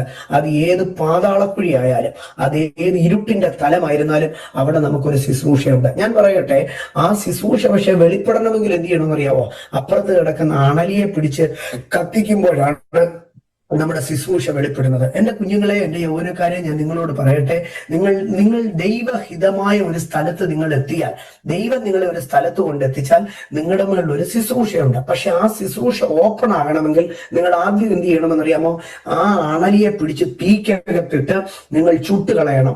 ഒരു ദേശത്തിന്റെ ടെറിട്ടോറിയൽ അതോറിറ്റിയെ നിങ്ങൾ കത്തിക്കാൻ തുടങ്ങിയാൽ ശുശ്രൂഷയുടെ വാതിൽ തുറന്നു വരും. ഇനിയും 8-9 വാക്യങ്ങളിലേക്ക് വരുമ്പോൾ ശുശ്രൂഷയുടെ 2 തലമാണ് കാണുന്നത്. 8-ാം വാക്യത്തിൽ പൗലോസ് അടുക്കൽ ചെന്നു, അകത്ത് ചെന്നു ശുശ്രൂഷിച്ചു എന്നാണ് പറഞ്ഞത്. അടുക്കൽ ചെന്നു, അകത്ത് ചെന്ന് ശുശ്രൂഷിച്ചു എന്ന് പറഞ്ഞാൽ, ഒരാൾ വയ്യ എന്ന് പറഞ്ഞ ഉടനെ പൗലോസ് അങ്ങോട്ട് ചെന്ന് പ്രാർത്ഥിച്ച് ശുശ്രൂഷിച്ചു. പക്ഷെ 9-ാം വാക്യം, ഇത് സംഭവിച്ച ശേഷം ദ്വീപിലെ മറ്റു ദീനക്കാരും വന്ന് സൗഖ്യം പ്രാപിച്ചു. അമ്മേ, ഇത് സംഭവിച്ച ശേഷം ദീനക്കാർ ഇങ്ങോട്ട് വന്ന് ആരംഭിച്ചു എന്ന് പറഞ്ഞാൽ, അവൻ ആദ്യം പൗലോസിന്റെ ശുശ്രൂഷ പോയി പ്രാർത്ഥിക്കുന്നതായിരുന്നെങ്കിൽ, 2ാമത്തെ ശുശ്രൂഷ തലം പൗലോസ് കസാറ ഇട്ടിരിക്കും, രോഗികൾ മൊത്തം പൗലോസിന്റെ കൺസൾട്ടിങ്ങിന് വേണ്ടി ഇങ്ങോട്ട് വരാൻ തുടങ്ങി. ഇന്ന് രാത്രി ഞാൻ പറയട്ടെ, ദൈവം നിശ്ചയിച്ച സ്ഥലത്ത് നീ എത്തിയാൽ നിനക്കൊരു ശുശ്രൂഷയുണ്ട്, ശുശ്രൂഷയുടെ അപ്ഗ്രഡേഷനുമുണ്ട്. ദൈവം നിയോഗിച്ച സ്ഥലത്ത് നീ എത്തിയാൽ നിനക്കൊരു ശുശ്രൂഷയുണ്ട്, ശുശ്രൂഷയുടെ അപ്ഗ്രഡേഷനുമുണ്ട്. ശുശ്രൂഷ ചെന്ന് ചെയ്തു, ശുശ്രൂഷയുടെ അപ്ഗ്രഡേഷൻ രോഗികളെ ഇങ്ങോട്ട് കൊണ്ടുവന്നു. ഞാൻ അടുത്ത ഭാഗത്തിലേക്ക് വരാം. ദൈവം നിയോഗിച്ച സ്ഥലത്ത് ശുശ്രൂഷ വെളിപ്പെടും. 28-ാം അധ്യായം 7-10 വാക്യങ്ങൾ. 7-ാം വാക്യത്തിൽ ഇങ്ങനെയാണ് എഴുതിയിരിക്കുന്നത്: പുബ്ലിയോസ് എന്ന ദ്വീപ് പ്രമാണിക്ക് ഒരു ജന്മഭൂമി ഉണ്ടായിരുന്നു. അവൻ ഞങ്ങളെ ചേർത്ത് 3 ദിവസം ആദരവോടെ അതിഥി സൽക്കാരം ചെയ്തു. 10-ാം വാക്യം, അവരും ഏറിയ സമ്മാനം തന്ന് ഞങ്ങളെ മാനിച്ചു. അപ്പം ദൈവം നിങ്ങളെ നിയോഗിച്ചൊരു സ്ഥലത്ത് അയച്ചാൽ അവിടെ ദൈവം നിങ്ങളെ മാനിക്കും. ഇന്ന് രാത്രി നിങ്ങൾ വിശ്വസിച്ചാട്ടെ, ദൈവം നിയോഗിച്ച് നിങ്ങളെ ഒരു സ്ഥലത്ത് അയച്ചു. അവിടെ സർപ്പം അണലി കൊത്തിയേക്കാം, അവിടെ ഭയങ്കര പ്രശ്നങ്ങളൊക്കെ ഉണ്ടായേക്കാം. പക്ഷെ നിങ്ങൾ അധൈര്യപ്പെടരുത്. നീ വാഗ്ദത്തത്തിനകത്ത്, നിയോഗത്തിനകത്താണ് ഒരു ദേശത്ത് എത്തിയിരിക്കുന്നതെങ്കിൽ അവിടെ ദൈവം നിന്നെ മാനിക്കുക തന്നെ ചെയ്യും. നീ ദൈവം നിയോഗിച്ച സ്ഥലത്താണ് നിൽക്കുന്നതെങ്കിൽ അവിടെ നിനക്കൊരു ശുശ്രൂഷയുണ്ട്. ആ ശുശ്രൂഷയിൽ ഒരു അപ്ഗ്രഡേഷൻ ഉണ്ട്. അവിടെ നിനക്ക് ഒരു മാന്യതയുമുണ്ട്. ഏതൊക്കെ അണലി ശക്തികൾ, ഏതൊക്കെ പൈശാചിക പാതാള പ്രേത ഭൂതശക്തികൾ നിനക്കെതിരെ തലകുത്തി നിന്ന് ആക്രമിച്ചാലും ഇന്നൊരു രാത്രി നീ അറിയണം, ദൈവം നിയോഗിച്ച് നിന്നെ ഒരു സ്ഥലത്ത് എത്തിച്ചിരിക്കുന്നുവെങ്കിൽ അവിടെ നിനക്ക് ഒരു മാന്യത ഉണ്ട് ഉണ്ട് ഉണ്ട്. അതെ. എന്നാൽ മെലിത്തയിലെ 3-ാമത്തെ കാര്യം, 28-ാം അധ്യായം 11-ാം വാക്യം, 3 മാസം കഴിഞ്ഞ ശേഷം ആ ദ്വീപിൽ ശീതകാലം കഴിച്ചു കിടന്നിരുന്ന അശ്വിനി ചിഹ്നമുള്ള ഒരു അലക്സാണ്ട്രിയ കപ്പലിൽ ഞങ്ങൾ കയറി പുറപ്പെട്ടു. എന്റെ സഹോദരങ്ങളെ, പൗലോസ് മെലിത്തയിൽ എത്തുന്നതിന് മുമ്പേ തന്നെ ആമേൻ, ദൈവം പൗലോസിന് വേണ്ടിയ കപ്പല് മെലീത്തയിൽ എത്തിച്ചിരുന്നു. മെലീത്ത എന്ന സ്ഥലത്തെ പൗലോസിന് അറിയത്തില്ല. അവിടെ ഒരു പോർട്ടുള്ളത് പൗലോസിന് അറിയത്തില്ല. അവിടെ ഒരു കപ്പല് കിടക്കുന്നത് പൗലോസിന് അറിയത്തില്ല. ആമേൻ. ജീവരക്ഷാർത്ഥം നീന്തി തുടിച്ച് ചെന്ന് കയറിയ ആ ദ്വീപിനകത്ത് തനിക്ക് ശുശ്രൂഷയുണ്ടായിരുന്നു, തനിക്ക് മാന്യതയുണ്ടായിരുന്നു, ദൈവത്തിന്റെ പ്രൊവിഷൻസ്, കരുതലും ഉണ്ടായിരുന്നു. ഇന്ന് രാത്രി അവിടെ അണലിയായിരിക്കും ആദ്യം കയറി വരുന്നത്. ദൈവം നിയോഗിച്ചെത്തിച്ച സ്ഥലം പേരറിയത്തില്ല, ഊരറിയത്തില്ല, അണലിയാണ് ആദ്യം വെളിപ്പെടുന്നത്. പക്ഷെ അവിടെ ദൈവം ശുശ്രൂഷ നൽകി, മാന്യത നൽകി, സ്തോത്രം, കരുതൽ നൽകി. ഇന്ന് രാത്രി ദൈവം നിയോഗിച്ച സ്ഥലത്താണ് ഞാൻ നിൽക്കുന്നതെന്ന് നിങ്ങൾക്ക് ഉറപ്പുണ്ടെങ്കിൽ നിങ്ങൾക്ക് ശുശ്രൂഷയുണ്ട്, ശുശ്രൂഷയുടെ അപ്ഗ്രഡേഷൻ ഉണ്ട്, നിങ്ങൾക്ക് മാന്യതയുണ്ട്, നിങ്ങൾക്ക് ദൈവത്തിന്റെ കരുതലുണ്ട്. വിശ്വസിച്ച് ദൈവത്തിന് സ്തോത്രം ചെയ്തട്ടെ. രണ്ടാമതായി, ജീവിതത്തിൽ എത്തുന്ന ഒരു സ്ഥലത്തെ ഞാൻ നിങ്ങളെ പരിചയപ്പെടുത്താം. നമ്മുടെ ജീവിതത്തിൽ നമ്മൾ എത്തുന്നതായ ഒരു സ്ഥലം, ശമൂവേലിന്റെ 2-ാം പുസ്തകം 16-ാം അധ്യായത്തിലേക്ക് വരുമ്പോൾ, ശമൂവേലിന്റെ 2-ാം പുസ്തകം 16-ാം അധ്യായം അതിന്റെ 5-ാം വാക്യത്തിൽ എഴുതിയിരിക്കുകയാണ്, ദാവീദ് രാജാവ് ബഹൂരീമിൽ എത്തിയപ്പോൾ. ദാവീദ് രാജാവ് എവിടെ എത്തി? ബഹൂരീമിൽ എത്തി. എന്റെ സഹോദരങ്ങളെ, നമ്മുടെയൊക്കെ ജീവിതത്തിൽ ചില ബഹൂരീമുകളുണ്ട്. ബഹൂരീം എന്ന വാക്കിന്റെ അർത്ഥം യൂത്ത്ഫുൾ എന്നാണ് അതിന്റെ അർത്ഥം. ദാവീദ് രാജാവ് യൗവനത്തിൽ എത്തിയപ്പോൾ, യൗവന ദശയിൽ എത്തിയപ്പോൾ. ആമേ. ഞാൻ ഇന്ന് എന്നെ കേൾക്കുന്ന എന്റെ കുഞ്ഞുങ്ങളോടൊക്കെ ഒരു കാര്യം പറയുകയാണ്. ദാവീദ് രാജാവ് ബഹൂരീമിൽ എത്തിയപ്പോൾ എന്ത് സംഭവിച്ചെന്നറിയാമോ? ശൗലിന്റെ കുലത്തിൽ ഗേരയുടെ മകൻ ശിമയി എന്നുള്ള പേരുള്ള ഒരുത്തൻ അവിടെ നിന്ന് പുറപ്പെട്ട് ശപിച്ചും കൊണ്ടുവരുന്നത് കണ്ടു. അവൻ ദാവീദിനെയും രാജഭൃത്യന്മാരെയും ഒക്കെ കല്ലുവാരി എറിഞ്ഞു. സ്തോത്രം. ജനം ഇടത്തും വലത്തുമായി വീരന്മാർ നടക്കുകയായിരുന്നു. യൗവനത്തിലെത്തുമ്പോഴാണ് ചില മറഞ്ഞു കിടക്കുന്ന ശാപങ്ങൾ വെളിയിൽ വരുന്നത്, മറഞ്ഞു കിടക്കുന്ന പോരുകൾ വെളിയിൽ വരുന്നത്. നിങ്ങൾക്ക് 5-ാം ക്ലാസ്സിൽ ഫുൾ മാർക്ക് കാണും, 10-ാം ക്ലാസ്സിൽ ഫുൾ മാർക്ക് കാണും. പക്ഷെ നിങ്ങളുടെ കരിയറിന്റെ സ്ട്രഗിൾ ഓപ്പൺ ആയി വരുന്നത്, നിങ്ങളുടെ ശുശ്രൂഷയുടെ സ്ട്രഗിൾ ഓപ്പൺ ആയി വരുന്നത് ഒരു യൗവന ദശയിൽ എത്തുമ്പോഴായിരിക്കും. ദാവീദ് ബഹൂരീമിൽ എത്തിയപ്പോൾ ശിമയി ശപിച്ചുകൊണ്ട് വരുന്നതിനെ കണ്ടു. മറഞ്ഞു കിടന്നതായ ശൗലിന്റെ ഗ്രഹത്തിന്റെ പക, മറഞ്ഞു കിടന്നതായ ശൗലിന്റെ ഗ്രഹത്തിന്റെ വൈരാഗ്യം ബഹൂരീമിൽ എത്തിയപ്പോൾ വെളിപ്പെട്ട് വരികയാണ്. ഇന്ന് രാത്രി തിരിച്ചറിയണം, യൗവനത്തിലെത്തുമ്പോൾ, യൗവനം എന്ന് പറയുന്നത് ഒരു ബലത്തെ കാണിക്കുകയാണ്. നീ ബലപ്പെട്ടു വരുമ്പോൾ, നീ യൗവനത്തിലെത്തുമ്പോൾ, യൗവനത്തിലാണ് ഒരു മനുഷ്യന്റെ സൗന്ദര്യം വെളിപ്പെട്ട് വരുന്നത്. നിന്റെ മനോഹാരിത വെളിപ്പെട്ട് വരുമ്പോൾ, നിന്റെ ആരോഗ്യം വെളിപ്പെട്ട് വരുമ്പോൾ, നിന്റെ നന്മ വെളിപ്പെട്ട് വരുമ്പോൾ, നിനക്കെതിരെ ആരൊക്കെയായിരുന്നു പക കൊണ്ട് മറച്ചു വെച്ചിരുന്നതെന്ന് ഓപ്പൺ ആകാൻ തുടങ്ങും. സ്തോത്രം. ബഹൂരീമിൽ എത്തിയപ്പോൾ അവിടെ നടക്കുന്ന കാര്യം എന്ന് പറഞ്ഞു കഴിഞ്ഞാൽ, ഒന്നാമത് ശാപങ്ങൾ പറയുകയാണ്. ബഹൂരീമിൽ ദാവീദ് കേട്ടതായിട്ടുള്ള ശാപത്തിനകത്ത് ഏതാണ്ട് 7 കാര്യങ്ങളുണ്ട്. ഒന്നാമത്തെ വാക്ക് എന്ന് പറയുന്നത് നീ പോ, ഇംഗ്ലീഷിൽ കം ഔട്ട്, പോ, വെളിയിൽ കളയുകയാണ്. ആമേൻ. അതിനകത്തൊരു വോയിസ് ഓഫ് റിജക്ഷൻ ആണ്. ബഹൂരീമിൽ എത്തിയപ്പോൾ ദാവീദ് കേട്ട ഒരു ശബ്ദം വോയിസ് ഓഫ് റിജക്ഷൻ ആയിരുന്നു. യൗവനത്തിൽ എത്തുമ്പോൾ ചില റിജക്ഷനുകൾ മാനിഫെസ്റ്റ് ചെയ്യാൻ തുടങ്ങും. രണ്ടാമതായി പറയുകയാണ് രക്തപാതക എന്ന് വിളിക്കുകയാണ്, അക്യൂസേഷൻ, കുറ്റാരോപണങ്ങൾ വരികയാണ്, കുറ്റാരോപണങ്ങൾ. എന്നിട്ട് അടുത്തതായിട്ട് പറയുകയാണ് നീച എന്ന് വിളിക്കുകയാണ്. നീച എന്ന് പറഞ്ഞു കഴിഞ്ഞാൽ നമ്മുടെ ഭാഷയിൽ പറഞ്ഞു കഴിഞ്ഞാൽ പിതൃപേര് കൂട്ടി വിളിക്കുന്നത് പോലെയാണ് അതിന്റെ അർത്ഥം. നീച എന്ന വാക്കിന്റെ അവിടുത്തെ അർത്ഥം സൺ ഓഫ് ബലയാൽ എന്നാണ് അതിന്റെ അർത്ഥം. സൺ ഓഫ് ബലയാൽ എന്ന് പറഞ്ഞാൽ നീചന്റെ മകനെ, പിശാചിന്റെ സന്തതിയെ എന്ന് പറയുന്നതായിട്ടുള്ള ഹീനമായ ഒരു അസഭ്യവേടാണ് ഈ നീച എന്ന് പറയുന്നത്. സൺ ഓഫ് ബലയാൽ എന്നാണ് പറയുന്നത്. എന്നിട്ട് അടുത്തതായിട്ട് പറയുകയാണ് ദൈവം നിന്നെ ന്യായം വിധിച്ചിരിക്കുന്നു എന്ന് പറയുകയാണ്. ദൈവം നിന്നെ ന്യായം വിധിച്ചിരിക്കുന്നു. വീണ്ടും അടുത്തതായിട്ട് പറയുകയാണ് നിന്റെ രാജ്യത്വം നിന്റെ മകൻ അബ്ശലോമിന് കൊടുത്തിരിക്കുന്നു. ഒരു ടെമ്പറൽ പ്രശ്നത്തെ അവന്റെ ഇറ്റേണൽ ഡാമിനേഷനായിട്ട് വരച്ചു കാണിക്കുകയാണ്. ഞാൻ മുമ്പോട്ട് പോകട്ടെ. എന്നിട്ട് അവിടെ അടുത്തതായിട്ട് പറയുകയാണ്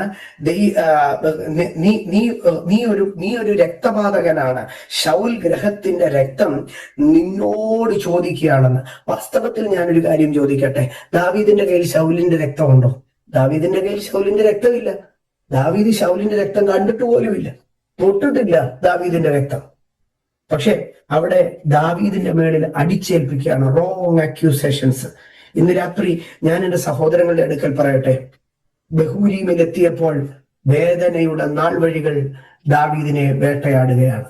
പക്ഷെ ബഹൂരീമിൽ വേദന ഇന്ന് രാത്രി ഞാൻ ചോദിക്കട്ടെ, നിങ്ങൾ ബഹൂരീമിൽ എത്തിയിട്ടുണ്ടോ? Voice of rejection, voice of accusation, അസഭ്യങ്ങൾ പറയുക, നിന്ദകൾ പറയുക, തള്ളക്കളയുക, ശാപം പറയുക, നീ ഗതി പിടിക്കത്തില്ല, ദൈവം നിനക്കെതിരാണെന്ന് പറയുക.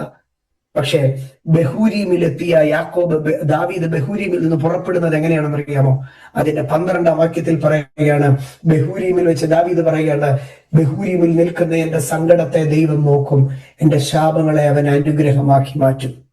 എന്റെ സഹോദരങ്ങളെ, ബഹൂരീം ശാപം കേൾക്കുന്ന സ്ഥലമല്ല, ബഹൂരീം വെളിപ്പെടുന്ന ശാപങ്ങളെ അനുഗ്രഹമാക്കുന്ന സ്ഥലമാണ്. എന്തിനാ കർത്താവെ ഞാൻ ഈ ബഹൂരീമിലെത്തിയത്? ദൈവം പറയും, നിന്റെ ശാപങ്ങളെ അനുഗ്രഹമാക്കാനാണ് ഞാൻ നിന്നെ ബഹൂരീമിൽ എത്തിച്ചത്. ഇന്ന് രാത്രി ജീവിതത്തിൽ ഒരു ബഹൂരീമിൽ എത്തിയിട്ടുണ്ടെങ്കിൽ, നീ നിന്നയുടെ വാക്കിൽ, റിജക്ഷനിൽ കൂടെ, അപമാനത്തിൽ കൂടെ, ശാപങ്ങളിൽ കൂടെ കല്ലുവാരി എറിയുക എന്ന് പറഞ്ഞ ഇൻസൾട്ടാണ്. മനുഷ്യനെ കല്ലുവാരി എറിഞ്ഞാൽ കൊല്ലാൻ പറ്റത്തില്ല. ഒരു മനുഷ്യൻ 10 പേരെ കല്ലുവാരി എറിഞ്ഞാൽ കൊല്ലാൻ പറ്റുമോ? ഇല്ല. ആരെയാണ് കല്ലുവാരി എറിഞ്ഞ് ഓടിക്കുന്നത്? നായ്ക്കളെയാണ് കല്ലുവാരി എറിഞ്ഞ് ഓടിക്കുന്നത്. അപ്പൊ നായെ ഓടിക്കും പോലെ, നമ്മുടെ സാധാരണ മലയാള ഭാഷ പറഞ്ഞ ഒരു പട്ടിയെ ആട്ടി ഓടിക്കുന്നത് പോലെ പോ പോ പോ എന്ന് പറഞ്ഞ് കല്ലുവറക്കി എറിയുക ദാവീദിനെ. പക്ഷെ അവൻ അപമാനിക്കപ്പെട്ട ആ ബഹൂരീമിൽ വെച്ച് ദൈവം അവന്റെ ശാപത്തെ അനുഗ്രഹമാക്കി മാറ്റി. ദൈവം അവന്റെ സങ്കടത്തെ കാണുവാൻ തുടങ്ങി. നീ ബഹൂരീമിൽ എത്തിയിട്ടുണ്ടെങ്കിൽ അത് അബദ്ധവശാൽ എത്തിയതല്ല. ദാവീദിന്റെ അടുക്കൽ ചോദിക്കണം, ദാവീദേ എന്തിനാ നീ ബഹൂരീമിൽ എത്തിയത്? ദാവീദ് പറയാം, അബ്ശലോമെതിരായി തീർന്നിട്ടാ, കൊട്ടാരം വിട്ടുപോകേണ്ടി വന്നിട്ടാ, കഷ്ടത കൊണ്ടാ, സങ്കടം കൊണ്ടാ. പക്ഷെ അല്ല ദാവീദേ, നിന്റെ മേളിൽ കിടക്കുന്ന ശാപങ്ങളെ അനുഗ്രഹമാക്കി മാറ്റുവാൻ വേണ്ടിയാണ് ഞാൻ നിന്നെ ബഹൂരീമിൽ എത്തിച്ചത്. ജീവിതത്തിലെ ചില കൈപ്പേറിയ അനുഭവങ്ങളെ നോക്കി പറഞ്ഞാട്ടെ, ദൈവം എന്നെ ബഹൂരീമിൽ എത്തിച്ചത് അതിനു വേണ്ടിയാണ്. ഞാൻ മൂന്നാമത്തെ ഒരു സ്ഥലത്തിലേക്ക് പോകട്ടെ, വേഗത്തിൽ പൂർത്തീകരിക്കാം. മൂന്നാമത്തെ ഒരു സ്ഥലം കൂടെ പറഞ്ഞ് ഞാൻ വേഗത്തിൽ നിർത്താം. പുറപ്പാട് പുസ്തകം 15-ാം അധ്യായം അതിന്റെ 23-ാം വാക്യം. പുറപ്പാട് പുസ്തകം 15-ാം അധ്യായം അതിന്റെ 23-ാം വാക്യം. അവിടെ ഇങ്ങനെയാണ് എഴുതിയിരിക്കുന്നത്, അനന്തരം മോശെ ഇസ്രായേലിനെ ചെങ്കടലിൽ നിന്ന് പ്രയാണം ചെയ്യിച്ചവർ ശൂർ മരുഭൂമിയിൽ ചെന്നു. 3 ദിവസം മരുഭൂമിയിൽ വെള്ളം കിട്ടാതെ സഞ്ചരിച്ചു. മാറയിൽ എത്തിയാറേ അവർ മാറയിലെത്തി. ആരാ മാറയിലെത്തിയത്? നമ്മൾ പെട്ടെന്ന് ഒറ്റവാക്കി പറയും, ഇസ്രായേലാ മാറയിലെത്തിയത്. പക്ഷെ ഞാൻ അങ്ങനെ പറയാൻ ആഗ്രഹിക്കുന്നില്ല. ആരാ മാറയിലെത്തിയതെന്നറിയാമോ? പെസഹ ആചരിച്ച ജനം, ചോരത്തളി ആചരിച്ച ജനം, വീണ്ടെടുക്കപ്പെട്ട ജനം, ചെങ്കടൽ സ്നാനം ചെയ്യപ്പെട്ട ജനം. ഇവര് തന്നിഷ്ടത്തിൽ നടന്നവരല്ല, ഇവർ അഹങ്കാരത്തിൽ നടന്നവരല്ല. ഇവർ ദൈവത്തിന്റെ മേഘത്തെ, ദൈവത്തിന്റെ അരുളപ്പാടനുസരിച്ച്, ദൈവഹിതത്തിനനുസരിച്ച് നടന്നവരാ. പക്ഷെ ഞാനൊന്ന് ചോദിക്കട്ടെ, അവൻ തപ്പെടുത്ത് ആരാധിച്ചവരാ, ആ ദൈവത്തെ സ്തുതിച്ചവരാ. ഞാൻ നിങ്ങളോട് ചോദിക്കട്ടെ, തപ്പെടുത്ത് ആരാധിച്ചവൻ മാറയിലെത്തുവോ? സ്നാനപ്പെട്ട് ചെങ്കടൽ കടന്നവൻ മാറയിലെത്തുവോ? വാഗ്ദത്തത്തിൽ വിശ്വസിച്ച് സഞ്ചരിച്ചവൻ മാറയിലെത്തുവോ? ദൈവത്തെ അനുഗമിച്ചവൻ മാറയിലെത്തുവോ? വിശ്വാസത്തിൽ ചരിച്ചവൻ മാറയിലെത്തുമോ? നടത്തിപ്പിനനുസരിച്ച് ജീവിച്ചവൻ മാറയിലെത്തുവോ? കുഞ്ഞുങ്ങളെ, ചിലരൊക്കെ ദൈവസന്നിധിയിൽ ചോദിക്കും, കർത്താവെ, ഞാൻ സൺഡേ സ്കൂൾ പഠിച്ചു, ഞാൻ തെറ്റായ ഒരു വഴിക്കും പോയിട്ടില്ല, മാതാപിതാക്കളെ അനുസരിച്ചു, പാസ്റ്റേഴ്സിനെ അനുസരിച്ചു, എല്ലാം ഞാൻ പ്രാർത്ഥിച്ചാ ചെയ്തേ, പിന്നെ എന്തുകൊണ്ട് ഞാൻ ഈ മാറയിലെത്തി? എന്തുകൊണ്ട് ഞാൻ ജീവിതത്തിന്റെ ഇവിടെ എത്തി? നിങ്ങൾ ചോദിച്ചിട്ടില്ലേ? ഞാൻ നിങ്ങളോട് ചോദിക്കുക, മാറയിലെത്തിയത് ഇസ്രായേൽ എന്ന് ഒറ്റവാക്കി പറഞ്ഞാൽ പോരാ. പെസഹയും ചോരക്കളിയും ആചരിച്ച് ചെങ്കടൽ കടന്ന് നിയോഗത്തിൽ ചലിച്ചവരാണ് മാറയിലെത്തിയത്. എന്തിനാ ദൈവമേ അവരെ മാറയിലെത്തിച്ചത്? എന്തിനാ ദൈവമേ അവരെ മാറയിലെത്തിച്ചത്? മാറയിലെത്തിയ ജനത്തെ ഞാൻ രണ്ടായിട്ട് തിരിക്കും. ഒന്ന്, 25 ലക്ഷം പുരുഷാരം തമ്മിൽ ആർഗ്യൂ ചെയ്യുകയാണ്. ജീവിതത്തിൽ മാറ വരുമ്പോൾ we should not be the arguing people. ജീവിതത്തിലെ മാറ വരുമ്പോൾ we should not be the murmuring people. We should not be the questioning people. പക്ഷെ അവിടെ അത്രയും പേർ പിറുപിറുക്കുമ്പോൾ, അത്രയും പേർ ബുദ്ധിമുട്ടുമ്പോൾ, ഒരു മനുഷ്യൻ മാത്രം എന്ത് ചെയ്യുകയാണെന്നറിയാമോ? അതിന്റെ നടുവിൽ നിന്ന് പ്രാർത്ഥിക്കുകയാണ്. ദൈവഹിതത്തിൽ സഞ്ചരിച്ചാലും ചില മാറകൾ വരും, സ്നാനപ്പെട്ടാലും ചില മാറകൾ വരും, ആരാധിച്ചാലും ചില മാറകൾ വരും. പക്ഷെ ആ മാറയിൽ അധൈര്യപ്പെട്ട് പിറുപിറുക്കുകയല്ല, ആ മാറയിൽ സ്വർഗത്തിലേക്ക് കണ്ണുകൾ ഉയർത്തി പ്രാർത്ഥിച്ചു തുടങ്ങണം.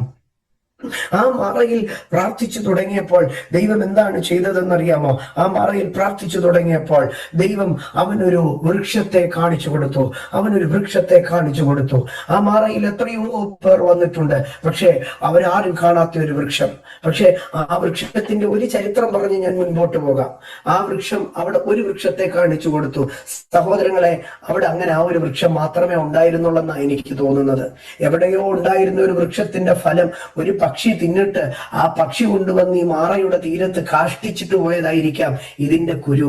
ആ കുരു ഒരു വിത്ത് അതിനകത്തുനിന്ന് ഒരു മരമായി തീർന്നു. ആ മരം ഇപ്പോൾ മോശയുടെ അടുക്കൽ പറയുകയാണ്, മോശയാണ് ഈ മരത്തെ കണ്ടത്. മോശയുടെ അടുക്കൽ ഈ മരം പറയുകയാണ്, സ്തോത്രം, നിനക്കെന്നെ അറിയാമോ? ഞാൻ 40 വർഷമായിട്ട് ഇവിടെ നിന്ന് വളരുകയാ. എന്റെ ജീവിതത്തിൽ ഇന്നേ വരെ ഞാൻ ഒരു തുള്ളി മധുരമുള്ള വെള്ളം കുടിച്ചിട്ടില്ല. എന്റെ ലൈഫിനകത്ത് ഇന്നേ വരെ ഞാൻ കുടിച്ചത് മുഴുവനും എന്താണെന്നറിയാമോ? ഈ കയ്പ് വെള്ളമാണ്. മാറയിലെ കയ്പ് വെള്ളം കുടിക്കാൻ വഴിയാതെ എല്ലാവരും തുപ്പിക്കളഞ്ഞിട്ട് പോകുമ്പോൾ ഈ മരം അവിടെ ഇങ്ങനെ മനസ്സിൽ ചിരിക്കും. ആൾക്കാർക്ക് ഒരു കവിള് വെള്ളം പോലും കുടിക്കാൻ പറ്റുന്നില്ല. പക്ഷെ ഞാൻ ഈ വെള്ളം തന്നെ ഞാൻ കുടിച്ചുകൊണ്ടിരിക്കുന്നത്. ഇന്ന് രാത്രി എന്നെ കേൾക്കുന്ന എന്റെ സഹോദരങ്ങളെ ഞാനൊന്ന് പറയട്ടെ, ജീവിതത്തിൽ ചില മാറകളിലായിരിക്കും ദൈവം നിന്നെ ജനിപ്പിച്ചത്. ചില മാറകളിലായിരിക്കും നീ വളരുന്നത്. നിന്റെ കുടുംബം ഒരു മാറയായിരിക്കാം. പക്ഷേ ഞാനൊന്ന് പറയട്ടെ, ഈ മാറയെ മധുരമാക്കാൻ എവിടെ നിന്നാ ഒരു പ്രവാചകം വരുന്നത്? ഈ മാറയെ മധുരമാക്കാൻ ആരാണ് ഇറങ്ങി പ്രവർത്തിച്ചത്? ഈ മാറയെ മധുരമാക്കിയത് ആരാണെന്നറിയാമോ? ഈ മാറയിലെ കയ്പ് നീര് കുടിച്ചു വളർന്ന ഈ വൃക്ഷമാണ് ഈ മാറയെ മധുരമാക്കി തീർത്തത്. നീ കയ്പ് കുടിച്ചു വളർന്ന നിന്റെ കുടുംബത്തിന്റെ കയ്പ് നീയാണ് മാറ്റുന്നത്. നിന്റെ തലമുറയുടെ കയ്പ് നീയാണ് മാറ്റുന്നത്. ഞാൻ അവിടെ നിന്ന് വരികയാണ്. അപ്പം ദൈവം എന്തിനാണ് ഇസ്രായേലിനെ മാറയിലേക്ക് കൊണ്ടുവന്നത്? ഞാൻ പറയാം, ഈ ഇസ്രായേലും മോശയും അവിടെ വന്നാലേ ആ മാറയിലെ കയ്പ് മാറത്തുള്ളൂ.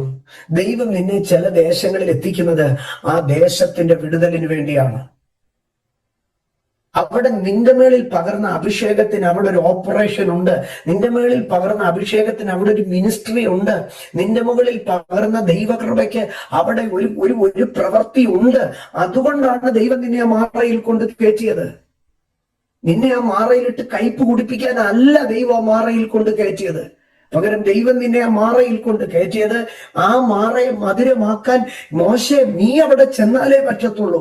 ഇന്ന് രാത്രി അറിഞ്ഞാട്ടെ, ദൈവം ചില ഇടങ്ങളിൽ എന്നെ കൊണ്ടെത്തിച്ചത്, ദൈവം ചില വഴികളിൽ എന്നെ നടത്തിയത്, അതിനകത്ത് ആർക്കും പ്രവർത്തിക്കാൻ, ആർക്കും വിടുവിപ്പാൻ, ആർക്കും ചെയ്യാൻ കഴിയാത്ത ചില മേഖലകളുണ്ട്. പക്ഷെ അതിനെ പൊട്ടിക്കാൻ കഴിയുന്ന ഒരു അഭിഷേകം ദൈവം എന്റെ മേളിൽ ഇട്ടിട്ടുണ്ട്. ആ അഭിഷേകത്തിൽ കൂടെ ആ ദേശത്തിന്റെ വിടുതലിന്, ആ കുടുംബത്തിന്റെ വിടുതലിന്, സഭയുടെ വിടുതലിനാണ് എന്നെ കൊണ്ടെത്തിച്ചിരിക്കുന്നത്. നീ അവിടെ നിന്ന് തുറുപെറുക്കുകയല്ല, നിന്റെ അകത്ത് കിടക്കുന്ന അഭിഷേകത്തെ പുറത്തെടുക്കട്ടെ. എന്റെ സഹോദരങ്ങളെ, മാറയിൽ എത്തുന്നിടം വരെ ഇസ്രായേലിന്റെ അടുക്കൽ ചോദിക്കണം, ദൈവം ആരാണെന്ന്. അവര് പറയും, ഞങ്ങളുടെ രക്ഷകനാണ്, വീണ്ടെടുപ്പുകാരനാണ്, ഞങ്ങളെ സഹായിച്ചവനാണ്, ചെങ്കടൽ തുറന്നു തന്നവനാണ്, അത്ഭുത മന്ത്രിയാണ്, വീരനാണ്, ദൈവമാണ് എന്നൊക്കെ പറയും. പക്ഷേ മാറയുടെ തീരത്ത് വന്നു കഴിഞ്ഞപ്പോൾ ദൈവം മാറയിൽ വെച്ച് അവർക്കൊരു ചട്ടവും പ്രമാണവും കൊടുത്തു. ഞാൻ നിന്നോട് കൽപ്പിക്കുന്ന എന്റെ കൽപ്പനകളൊക്കെയും പ്രമാണിച്ചു നടക്കുമെങ്കിൽ നീ എനിക്ക് ജനമായിരിക്കുമെന്ന് ദൈവം അവിടെ വെച്ച് അവർക്കൊരു ചട്ടവും പ്രമാണവും നിയമിച്ചു. ചട്ടവും പ്രമാണവും അവിടെ തുടങ്ങി അവര് ദൈവത്തെ എന്റെ രക്ഷകനാണ്, എന്റെ വീണ്ടെടുപ്പുകാരനാണ്, എന്റെ വിടുതലാണെന്നല്ല പറഞ്ഞത്, അവൻ എന്റെ യജമാനനാണ്. ഇന്ന് രാത്രി ഞാൻ പറയട്ടെ, യേശു നമ്മുടെ രക്ഷകൻ മാത്രമല്ല. നമ്മൾ യേശുവിനെ എന്റെ രക്ഷകനാണെന്ന് പറഞ്ഞു പോകേണ്ടിയവരല്ല. He is the Lord and the Saviour. He is the Saviour and Lord എന്നല്ല നമ്മൾ പറയുന്നത്. അവൻ നമ്മുടെ രക്ഷകനും കർത്താവുമാണെന്നല്ല പറയുന്നത്, അവൻ നമ്മുടെ കർത്താവും രക്ഷകനുമാണ്. അപ്പൊ പ്രയോറിറ്റൈസ് ചെയ്യുന്നത് ഏത് വിഷയത്തിനാ? He is the Lord, he is the യജമാനൻ, അവൻ നമ്മുടെ യജമാനനാണ്. അപ്പൊ മാറാ വരെ ഇവരെന്തോ പറഞ്ഞറിയാമോ? കർത്താവ് എന്നെ വിടുവിച്ചു, കർത്താവ് എന്നെ രക്ഷിച്ചു, കർത്താവ് എനിക്ക് നല്ലവനായിരുന്നു. പക്ഷെ മാറയിൽ നിന്ന് ടോൺ മാറി. കർത്താവ് എന്നെ സഹായിച്ചു രക്ഷിച്ചു എന്നല്ല ഇപ്പൊ സാക്ഷ്യം. കർത്താവിന്റെ യജമാനനാണ്, അവൻ പറയുന്നതെല്ലാം ഞാൻ അനുസരിക്കാം, അവന്റെ ഇഷ്ടമെല്ലാം ഞാൻ ചെയ്യാം, അവന്റെ കൂടെ ഞാൻ നടക്കാം. അവിടെ ഒരു ദൈവത്തോടൊരു വിധേയത്വം ആരംഭിക്കാൻ തുടങ്ങി. അതുകൊണ്ടാ പറയുന്നത്, അവിടെ വെച്ച് അവൾ എന്നെ ഈശി എന്ന് വിളിക്കും, ഭർത്താവേ എന്ന് വിളിക്കും. അവിടെ വെച്ച് അവൾ എനിക്ക് വിധേയയായി തീരും. ജീവിതത്തിന്റെ മാറകളിൽ ദൈവം നമ്മളെ കൊണ്ടെത്തിക്കുന്നത് നമ്മളും ദൈവവും തമ്മിലുള്ള ബന്ധത്തെ ഒന്ന് ഊട്ടി ഉറപ്പിക്കാനാണ്. പക്ഷെ ഞാനൊരു കാര്യം പറയാം, ദൈവം ഇസ്രായേലിനെ മാറയിലെത്തിച്ചു. സംഖ്യാപുസ്തകം 33 അധ്യായം 9 വാക്യത്തിൽ പറയുകയാണ്, അവർ മാറയിൽ നിന്ന് പുറപ്പെട്ടു ഏലിമിലെത്തി. എന്റെ സഹോദരങ്ങളെ, ദൈവം നമ്മളെ മാറയിൽ എത്തിക്കും. പക്ഷെ മാറയിൽ എല്ലാ കാലവും ജീവിക്കത്തില്ല. മാറയിൽ നിന്നൊരു പുറപ്പാടുണ്ട്. ദൈവം നിന്നെ മാറയിൽ എത്തിച്ചെങ്കിൽ മാറയിൽ നിന്ന് പുറപ്പെടുവിക്കുകയും ചെയ്യും. ഞാൻ അടുത്ത ഒരു 2 ഭാഗം പറഞ്ഞ് പൂർത്തീകരിക്കട്ടെ. സംഖ്യാപുസ്തകം 15 അധ്യായം 14 വാക്യം.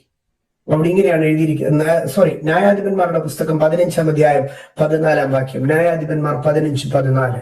അവിടെ ഇങ്ങനെയാണ് എഴുതിയിരിക്കുന്നത്, ശിംശോൻ ലേഹിയിൽ എത്തിയപ്പോൾ ഫെലിസ്ത്യർ അവനെ കണ്ടിട്ട് ആർത്തു എന്നാണ് എഴുതിയിരിക്കുന്നത്. ശിംശോൻ ലേഹിയിലെത്തി.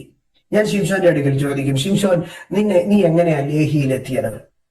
ശിംശോൻ പറയും, ഞാൻ ഏതാം പാറയുടെ ഗഹരത്തിലിരിക്കുകയായിരുന്നു. എന്ന് പറഞ്ഞാൽ I was sitting at the top of the mount Etam. Etam പാറയുടെ ഉയരത്തിലിരിക്കുകയായിരുന്നു. എന്താണ് ഏതാം എന്ന വാക്കിന്റെ അർത്ഥം എന്നറിയാമോ? കഴുകൻ എന്നാണ് അതിന്റെ അർത്ഥം. കഴുകുമലയുടെ ഉയരത്തിലിരിക്കുകയായിരുന്നു. കഴുകൻ എന്തിനാണ് കൂടുതലും പർവ്വതങ്ങളിൽ കൂടുവെക്കുന്നതെന്നറിയാമോ? അതിന്റെ ഒരു ഭാഗം അവൻ അവിടെ ഇരുന്നാണ് അവന്റെ യൗവനത്തെ പുതുക്കുന്നത്, അവന്റെ ശക്തിയെ പുതുക്കുന്നത്. അപ്പൊ കഴുകനിരിക്കുന്ന ഏതാം പാറയുടെ ഗുഹരത്തിനകത്ത് അവൻ ശക്തിയെ പുതുക്കുവാൻ തക്കവണ്ണം ശിംശോൻ ഇരിക്കുകയാണ്. പക്ഷെ ശിംശോന്റെ കുടുംബക്കാരും നാട്ടുകാരും എല്ലാവരും കൂടെ 3000 പേര് ശിംശോന്റെ അടുക്കൽ ചെന്നു. 2 പുതിയ കയറുമായിട്ടാ ചെന്നത്. എന്നിട്ട് കുടുംബക്കാരെല്ലാവരും കൂടെ ചേർന്ന് ശിംശോനെ അങ്ങ് കെട്ടി. വീട്ടുകാരും കൂട്ടുകാരും എല്ലാവരും കൂടെ ചേർന്ന് ശിംശോനെ കെട്ടി അവര് ലേഹിയിലെത്തിച്ചു. ശിംശോന്റെ അടുക്കൽ ചോദിക്കണം, ശിംശോനെ നീ എങ്ങനെ ലേഹിയിലെത്തിയത്? ശിംശോൻ പറയും, കുടുംബക്കാരെല്ലാം കൂടെ ബന്ധിച്ച് വീട്ടുകാരെല്ലാം കൂടെ കെട്ടി അവരെല്ലാവരും കൂടെ എന്നെ കൊണ്ടെത്തിച്ച ഒരു സ്ഥലമായത്. എന്റെ കൂട്ടുകാരും വീട്ടുകാരും എല്ലാം കൂടെ എന്നെ കൊണ്ടെത്തിച്ചതാണ് ലേഹിയിൽ.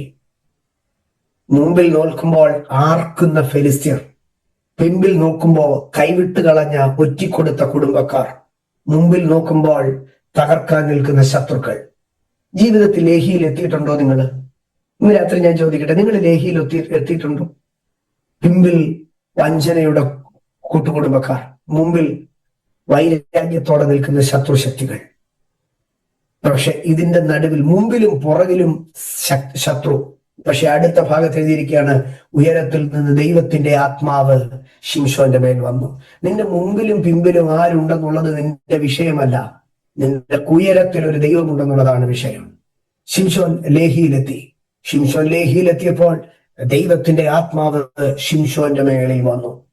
ശിംശോൻ കെട്ടുകളെ പൊട്ടിച്ചു. ശിംശോൻ കഴുതയുടെ പച്ചത്താടിയെല്ല് കൊണ്ട് കുന്നിന്മേൽ കുന്നായി 1000 പേരെ കൂട്ടി. ഞാൻ അതിനകത്ത് ലേഹിയുടെ അടുത്ത കാര്യം പറയാം. കഴുതയുടെ പച്ചത്താടിയല്ല്. എന്റെ സഹോദരങ്ങളെ, ഒരു മൃഗം വന്നൊരു കഴുതയെ തിന്നാൽ കഴുതയുടെ മൊത്തം എടുത്തുകൊണ്ട് പോകത്തില്ല.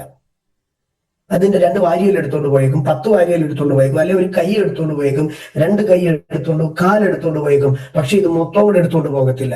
ആകെ ഒരു കൂട്ടം കാട്ടുമൃഗങ്ങളാണ് ലേഹിയിൽ വന്ന് ഈ ഇതിനെ കടിച്ചു പറിച്ച് തിന്നത്. ഒരു കൂട്ടം കാട്ടുമൃഗങ്ങൾ കണ്ട, ഒരു കൂട്ടം കാട്ടുമൃഗങ്ങൾ.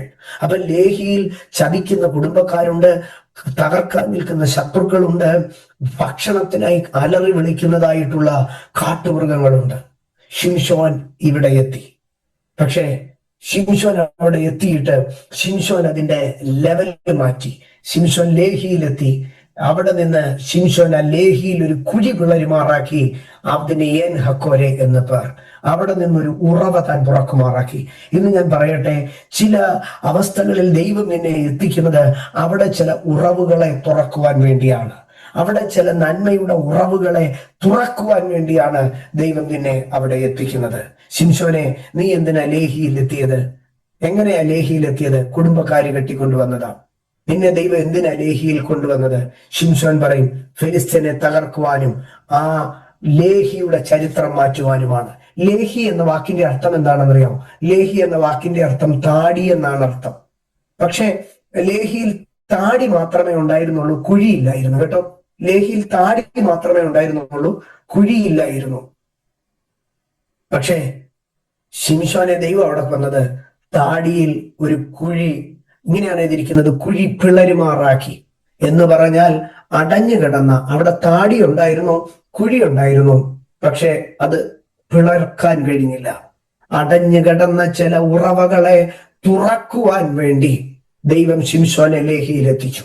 നീ ആയിരിക്കുന്ന സ്ഥലം, നീ ആയിരിക്കുന്ന ഇടം, ചിലത് ദൈവം നിന്നെ കൊണ്ട് തുറപ്പിക്കുവാൻ, ചില ഉറവുകളെ തുറപ്പിക്കുവാനാണ് ദൈവം നിന്നെ ലേഹിയിൽ എത്തിച്ചിരിക്കുന്നത് എന്നറിഞ്ഞാട്ടെ. ഞാൻ ഒറ്റ കാര്യം കൂടെ പറഞ്ഞ് വേഗത്തിൽ പൂർത്തീകരിക്കാം. ആവർത്തന പുസ്തകം 34-ാം അധ്യായം.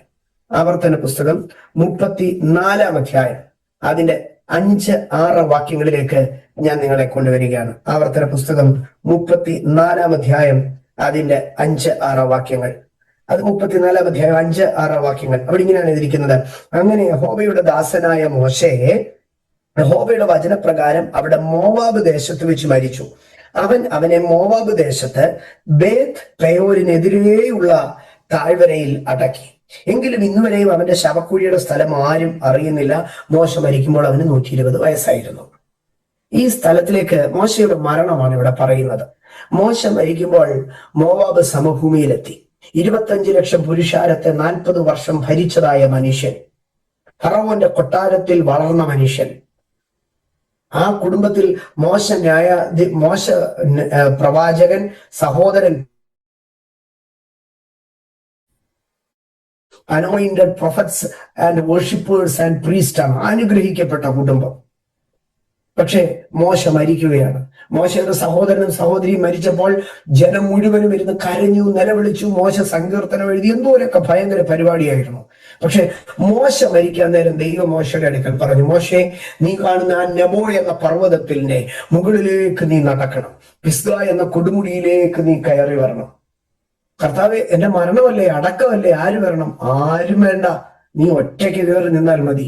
25 ലക്ഷം പുരുഷാരത്തെ 40 വർഷം നടത്തിയ മനുഷ്യന്റെ മരണം വന്നപ്പോ കൂടെ നിൽക്കാൻ, വായൊന്ന് കൂട്ടിക്കെട്ടാൻ, ഒരു തുള്ളി വെള്ളം കൊടുക്കാൻ, കണ്ണു തിരുമി അടയ്ക്കാൻ ഒരു മനുഷ്യനില്ലായിരുന്നെന്ന് ദൈവം നിയമിച്ച സ്ഥലം നെബോ എന്ന പർവ്വതത്തിൽ പിസ്ഗായുടെ കൊടുമുടിയിൽ എത്തിച്ചു. എന്നിട്ട് പറഞ്ഞു, നീ നോക്ക്, കനാനെ ആവോളം കണ്ടു, പക്ഷെ ഞാൻ നിന്നെ കനാനിലേക്ക് വിടാനല്ല വിളിച്ചു വേർതിരിച്ചത്. എനിക്ക് അതിനേക്കാൾ വലിയൊരു പദ്ധതിയുണ്ട്. എന്നിട്ട് അതിന്റെ 5-ാം വാക്യം ഇങ്ങനെയാണ് എഴുതിയിരിക്കുന്നത്. 6-ാം വാക്യം: അവനെ മോവാബ് ദേശത്ത് ബേത്ത് പെയോരിനെതിരെയുള്ള താഴ്വരയിൽ അടക്കി. മോശെ ദൈവം അടക്കിയ സ്ഥലം കണ്ടു, ബേത്ത് പെയോർ.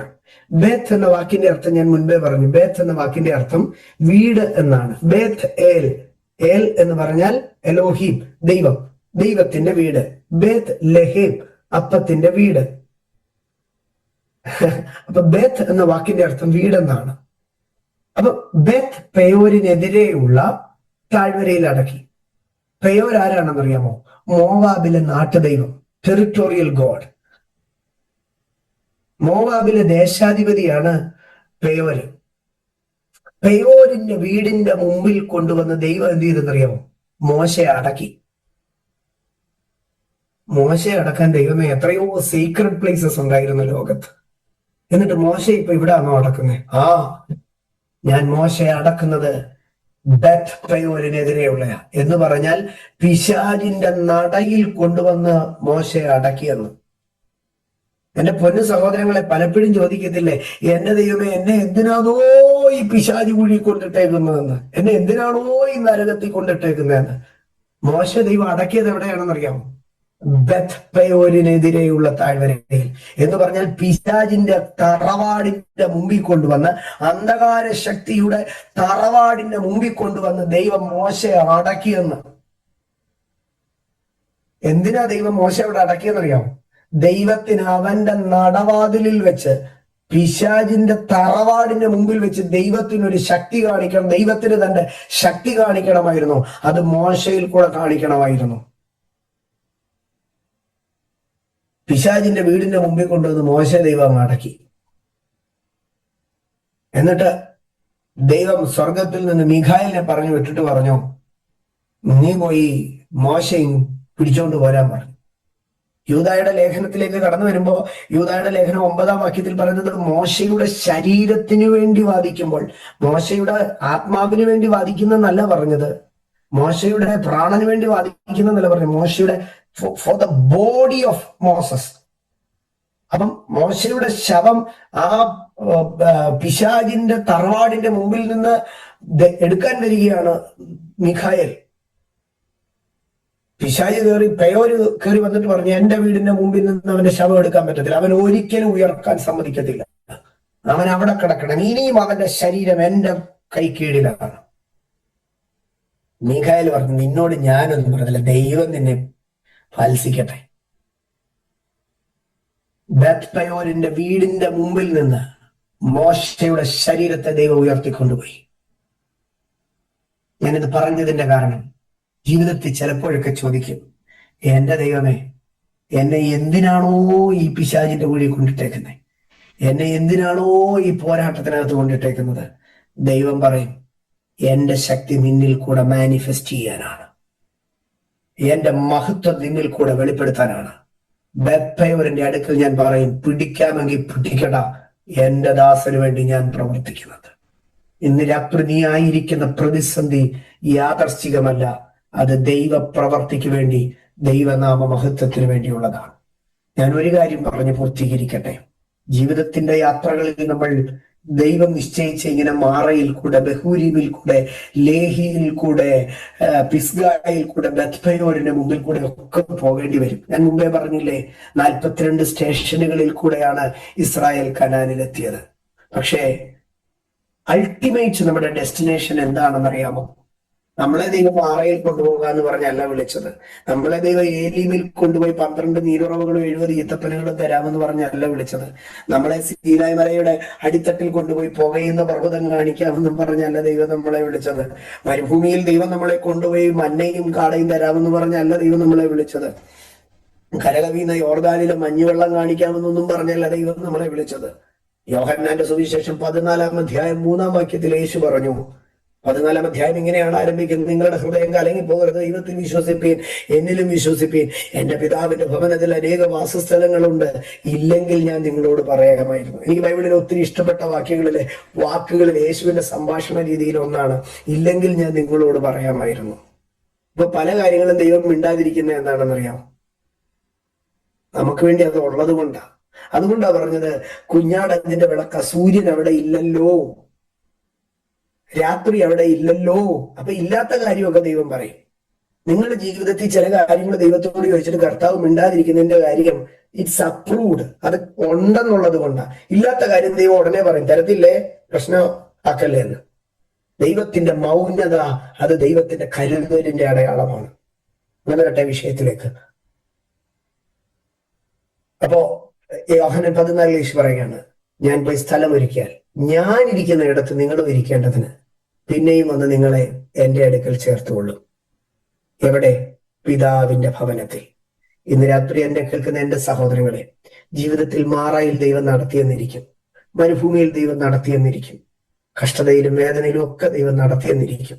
പക്ഷേ ഇതിനൊക്കെ അപ്പുറം ദൈവം നമ്മളെ കൊണ്ടെത്തിക്കാൻ ഉദ്ദേശിക്കുന്ന ഒരു സ്ഥലമുണ്ട് കേട്ടോ. അതെവിടെയാണെന്നറിയാമോ? അപ്പന്റെ വീട്ടിൽ. അപ്പന്റെ വീട്ടിൽ കൊണ്ടെത്തിക്കും. കർത്താവ് അങ്ങനെ പറഞ്ഞേ, നിന്നെ ഞാൻ സ്വർഗത്തിൽ കൊണ്ടുപോകാമെന്നല്ല പറഞ്ഞത്, നിനക്ക് ഞാൻ വലിയൊരു മണിമാളിക തരാമെന്നല്ല പറഞ്ഞത്, നിന്നെ ഞാൻ തേജസ്സിന്റെ നഗരത്തിൽ കൊണ്ടുപോകാമെന്നല്ല പറഞ്ഞത്. കർത്താവ് എന്താ പറയുന്നറിയാം? ഞാൻ നിന്നെ അപ്പന്റെ വീട്ടിൽ കൊണ്ടുപോകാം. അപ്പന്റെ വീട്ടിൽ കൊണ്ടുപോകാം. The ultimate decision, the ultimate destination. കൂടാരമാകുന്ന എൻ ഭവനം വിട്ടകന്നാൽ എനിക്കേറെ ഭാഗ്യം, കൈകളാൽ തീർക്കാത്ത വീട്ടിനുള്ളിൽ പാർക്കുവാനെന്നുള്ളം വാഞ്ചിക്കുന്നു. ഉണ്ടെനിക്കായി ഒരു മോക്ഷ വീട്, ഇണ്ടലാകുന്നു ഞാൻ വാഴുമങ്ങ്. ദൈവമുണ്ട് അങ്ങ്, പുത്രനുണ്ട്, ആത്മാവുണ്ട്, ദൈവ ദൂതരുണ്ട്. ഇളകാത്ത രാജ്യം നാം പ്രാപിക്കും. ദൈവം നമ്മളെ അവിടെ കൊണ്ടെത്തിക്കും. ദൈവം കൽപ്പിച്ച സ്ഥലത്ത് അവരെത്തി. ഇന്ന് രാത്രി ഞാൻ പറയട്ടെ, ദൈവം എനിക്കും നിങ്ങൾക്കും വേണ്ടി കൽപ്പിച്ച ഒരു സ്ഥലമുണ്ട്. അത് നിത്യതയുടെ കവാടം തുറക്കുമ്പോൾ ദൈവപിതാവിന്റെ വീടാണ്. ആ വീട്ടിൽ അവൻ കൽപ്പിച്ച സ്ഥലത്ത് നമ്മൾ എത്തും. എങ്ങനെ എത്തും? എന്താ ഉറപ്പ്? അത് യൂദായുടെ ലേഖനം അവസാനിക്കുമ്പോൾ പറയുകയാണ്, വീഴാതെ വണ്ണം നിങ്ങളെ സൂക്ഷിച്ച് തന്റെ മഹിമാസന്നിധിയിൽ ആനന്ദത്തോടെ കളങ്കമില്ലാത്തവരായി കുറ്റമില്ലാത്തവരായി നിർത്തുവാൻ അവൻ ശക്തനാണ്. അവൻ കൽപ്പിച്ച സ്ഥലത്ത്, അവൻ വാഗ്ദത്തം ചെയ്ത സ്ഥലത്ത്, അവൻ നിയോഗിച്ച സ്ഥലത്ത് നാം ചെന്നെത്തും. കാരണം ദൈവം നമ്മളെ കൊണ്ടെത്തിക്കും. ആ പ്രത്യാശയിൽ നമ്മുടെ നാളുകളെ കഴിക്കാം. അവൻ കൽപ്പിച്ച സ്ഥലത്ത് നാം എത്തും. ജീവിതത്തിന്റെ യാത്രകളിൽ, സാഹചര്യങ്ങളിൽ പ്രതീക്ഷിക്കാത്ത ചിലയിടങ്ങളിൽ നാം എത്തും. പക്ഷേ അത് ശാപമാണെന്നും കഷ്ടമാണെന്നും പോരാണെന്നും പറഞ്ഞ് അതിനെ പഴിക്കുകയല്ല. അതിനകത്തൊരു ദൈവപ്രവൃത്തി ഉണ്ടെന്ന് വിശ്വസിച്ചാട്ടെ. Wherever you are, there is a purpose of God regarding that place. നീ ആയിരിക്കുന്ന ആ അവസ്ഥയ്ക്ക്, സാഹചര്യത്തിന്, സ്ഥലത്തിനകത്ത് ഒരു ദൈവപ്രവൃത്തിയുണ്ട്. വിശ്വസിക്കുന്നവർ മാത്രം ഒരാമേൻ പറഞ്ഞാട്ടെ. ആമേൻ. ഇന്ന് രാത്രി നിങ്ങളോടൊപ്പമായിരിക്കാൻ സ്വർഗ്ഗത്തിൽ